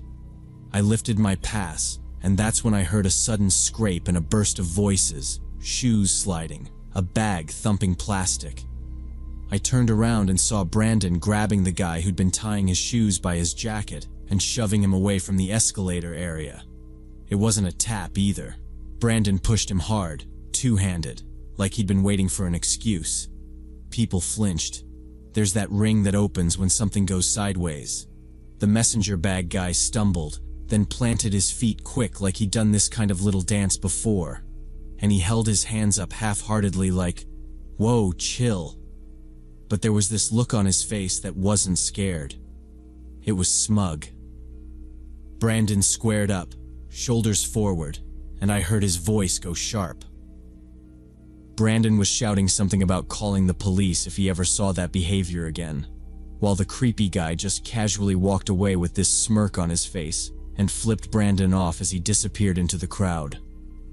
I grabbed Brandon's wrist and hissed his name because I could feel this was about to become a scene, and I didn't want to be the woman crying while security showed up. He jerked his wrist free, breathing hard, and kept staring after the guy even though he was gone. I was completely confused about what had just happened and demanded an explanation from Brandon, who was still visibly angry about whatever he'd witnessed. "What behavior? What are you talking about?" I said, and my card was still in my hand, and the turnstiles beeped at someone else walking through. He told me that the man had been pressing his face extremely close to my body and was obviously sniffing me while pretending to tie his shoelaces. I said what? Because that didn't compute at first, like my brain refused the sentence. Brandon said it again, slower. "He had his face on you." And he demonstrated this awful tiny forward tilt with his chin, like how you'd lean into a coat. He kept talking, saying apparently this had been going on for most of the escalator ride, and Brandon had watched in disgust as this pervert took advantage of the crowded conditions to sexually harass me without my knowledge. I felt this ice in my stomach. Not dramatic, just cold, like I'd missed a step in the dark. I replayed the little things. The sorry, the bag nudging my coat hem, the weight shift. And none of it had pinged me because my head was stuck on the fight and the job and the time. Brandon kept going, saying he waited to make sure, that he moved to the right so he could see what the guy was actually doing, and there was no ambiguity. He said the guy would lean in when the escalator trembled, and then pull back quick like he was adjusting his laces, and I wanted to argue with him because we'd been at each other all day. But I could see this wasn't about being right. His jaw was set in that way that means he's past performative anger and into action anger. A woman in a blazer stepped closer and said, "I saw it," straightforward, not trying to escalate. Another man with a backpack nodded and added, "He'd tried to move out of the way to give me space and the guy kept crowding me anyway." Someone else muttered that they thought he was pickpocketing at first, until they realized where his face was. It felt like the station got louder, or maybe my hearing narrowed to these specific voices. I don't know. But the details clicked in. How he'd kept his bag between us like a shield. How he was exactly at my back. How he smiled at me when I looked over my shoulder so I'd look forward again. Brandon was still keyed up, saying he should have decked him, and I told him not to do that, that the point was to get me away and done, and he exhaled this curse under his breath. He pulled his phone out like he was deciding whether to call right then, but the guy was gone, and we both knew how fast a description gets useless in a moving crowd. I didn't want to stand there replaying it while my skin crawled, and at the same time I suddenly didn't want to brush against anyone at all. I said I needed to go upstairs, fresh air, 2 words, and he nodded. Several other commuters came up to check if I was okay and confirmed that they'd also seen the inappropriate behavior, which made me feel sick to my stomach. I was absolutely horrified that I'd been oblivious to someone violating my personal space in such a disgusting way. And I felt really vulnerable knowing that this kind of thing could happen without me even realizing it. Brandon asked again if I wanted to file a report, and I said I didn't even have a face to give them, which made me feel stupid and angry at the same time, and he said it wasn't my fault, and I nodded, but it still sat heavy because I pride myself on reading rooms, and I totally missed it.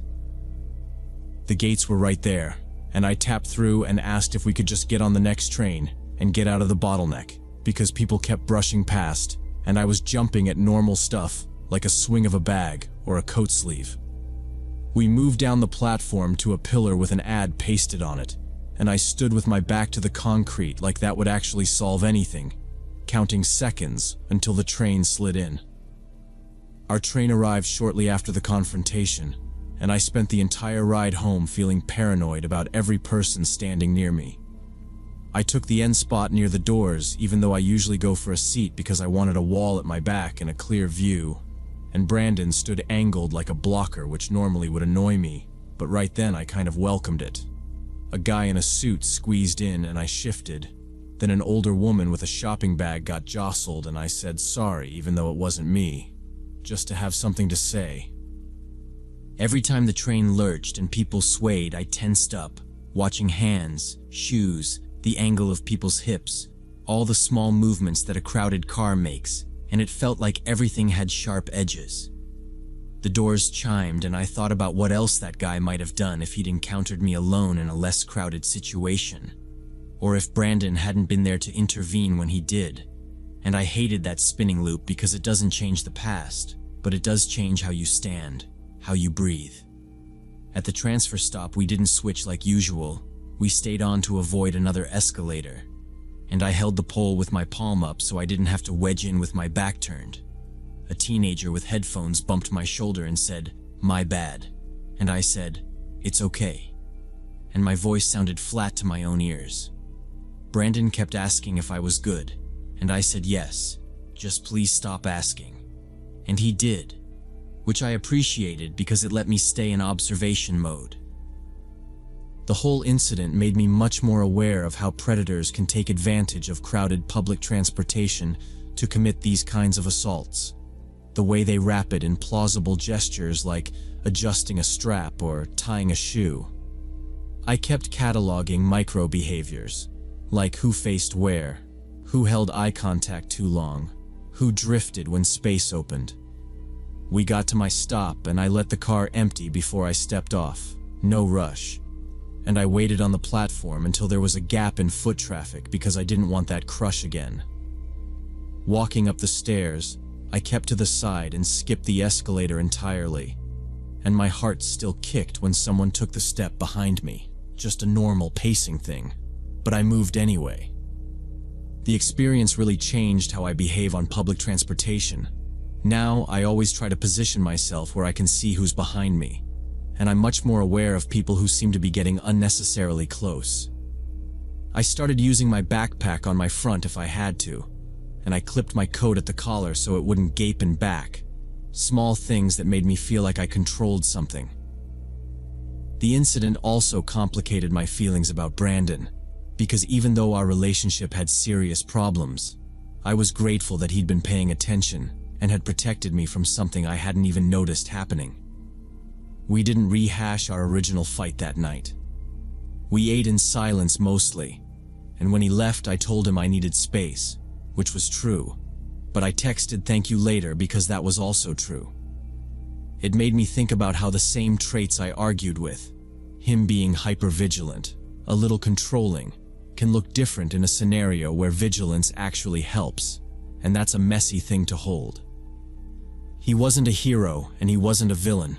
He just saw something and acted, and I can respect that without rewriting everything else between us.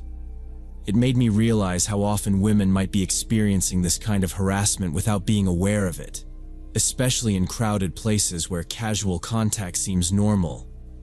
At lunch the next day, I told 2 co-workers, and one of them said it had happened to her on a bus in college, and she only understood what it was later. And the other said she carries a tiny whistle, and I laughed at first, and then asked where she got it. I started researching sexual harassment on public transportation, and learned that this type of behavior is way more common than most people realize. But it's rarely reported because victims often don't know it's happening or can't prove it afterward. Reading comments and stories that mirrored mine felt awful but useful. Patterns jumped out. The shoe tying thing, the sudden bend, the bag as cover, the smirk. Since then, I always make sure to face away from walls on escalators and try to keep some distance between myself and strangers whenever possible. I'll wait for the next train if the car looks sardined, even if I'm late, and I step off to let crowds pass if I feel pinned, and I don't apologize for it. I don't walk with both earbuds in anymore on platforms, and I carry my keys in my hand loosely when I'm in tight spaces, not as a weapon or anything dramatic, just as a tactile reminder to stay present. I know that none of this guarantees safety. I know that awareness isn't armor, but it's a practice. The whole experience was a wake-up call about staying alert in public spaces, even during routine activities like commuting to work.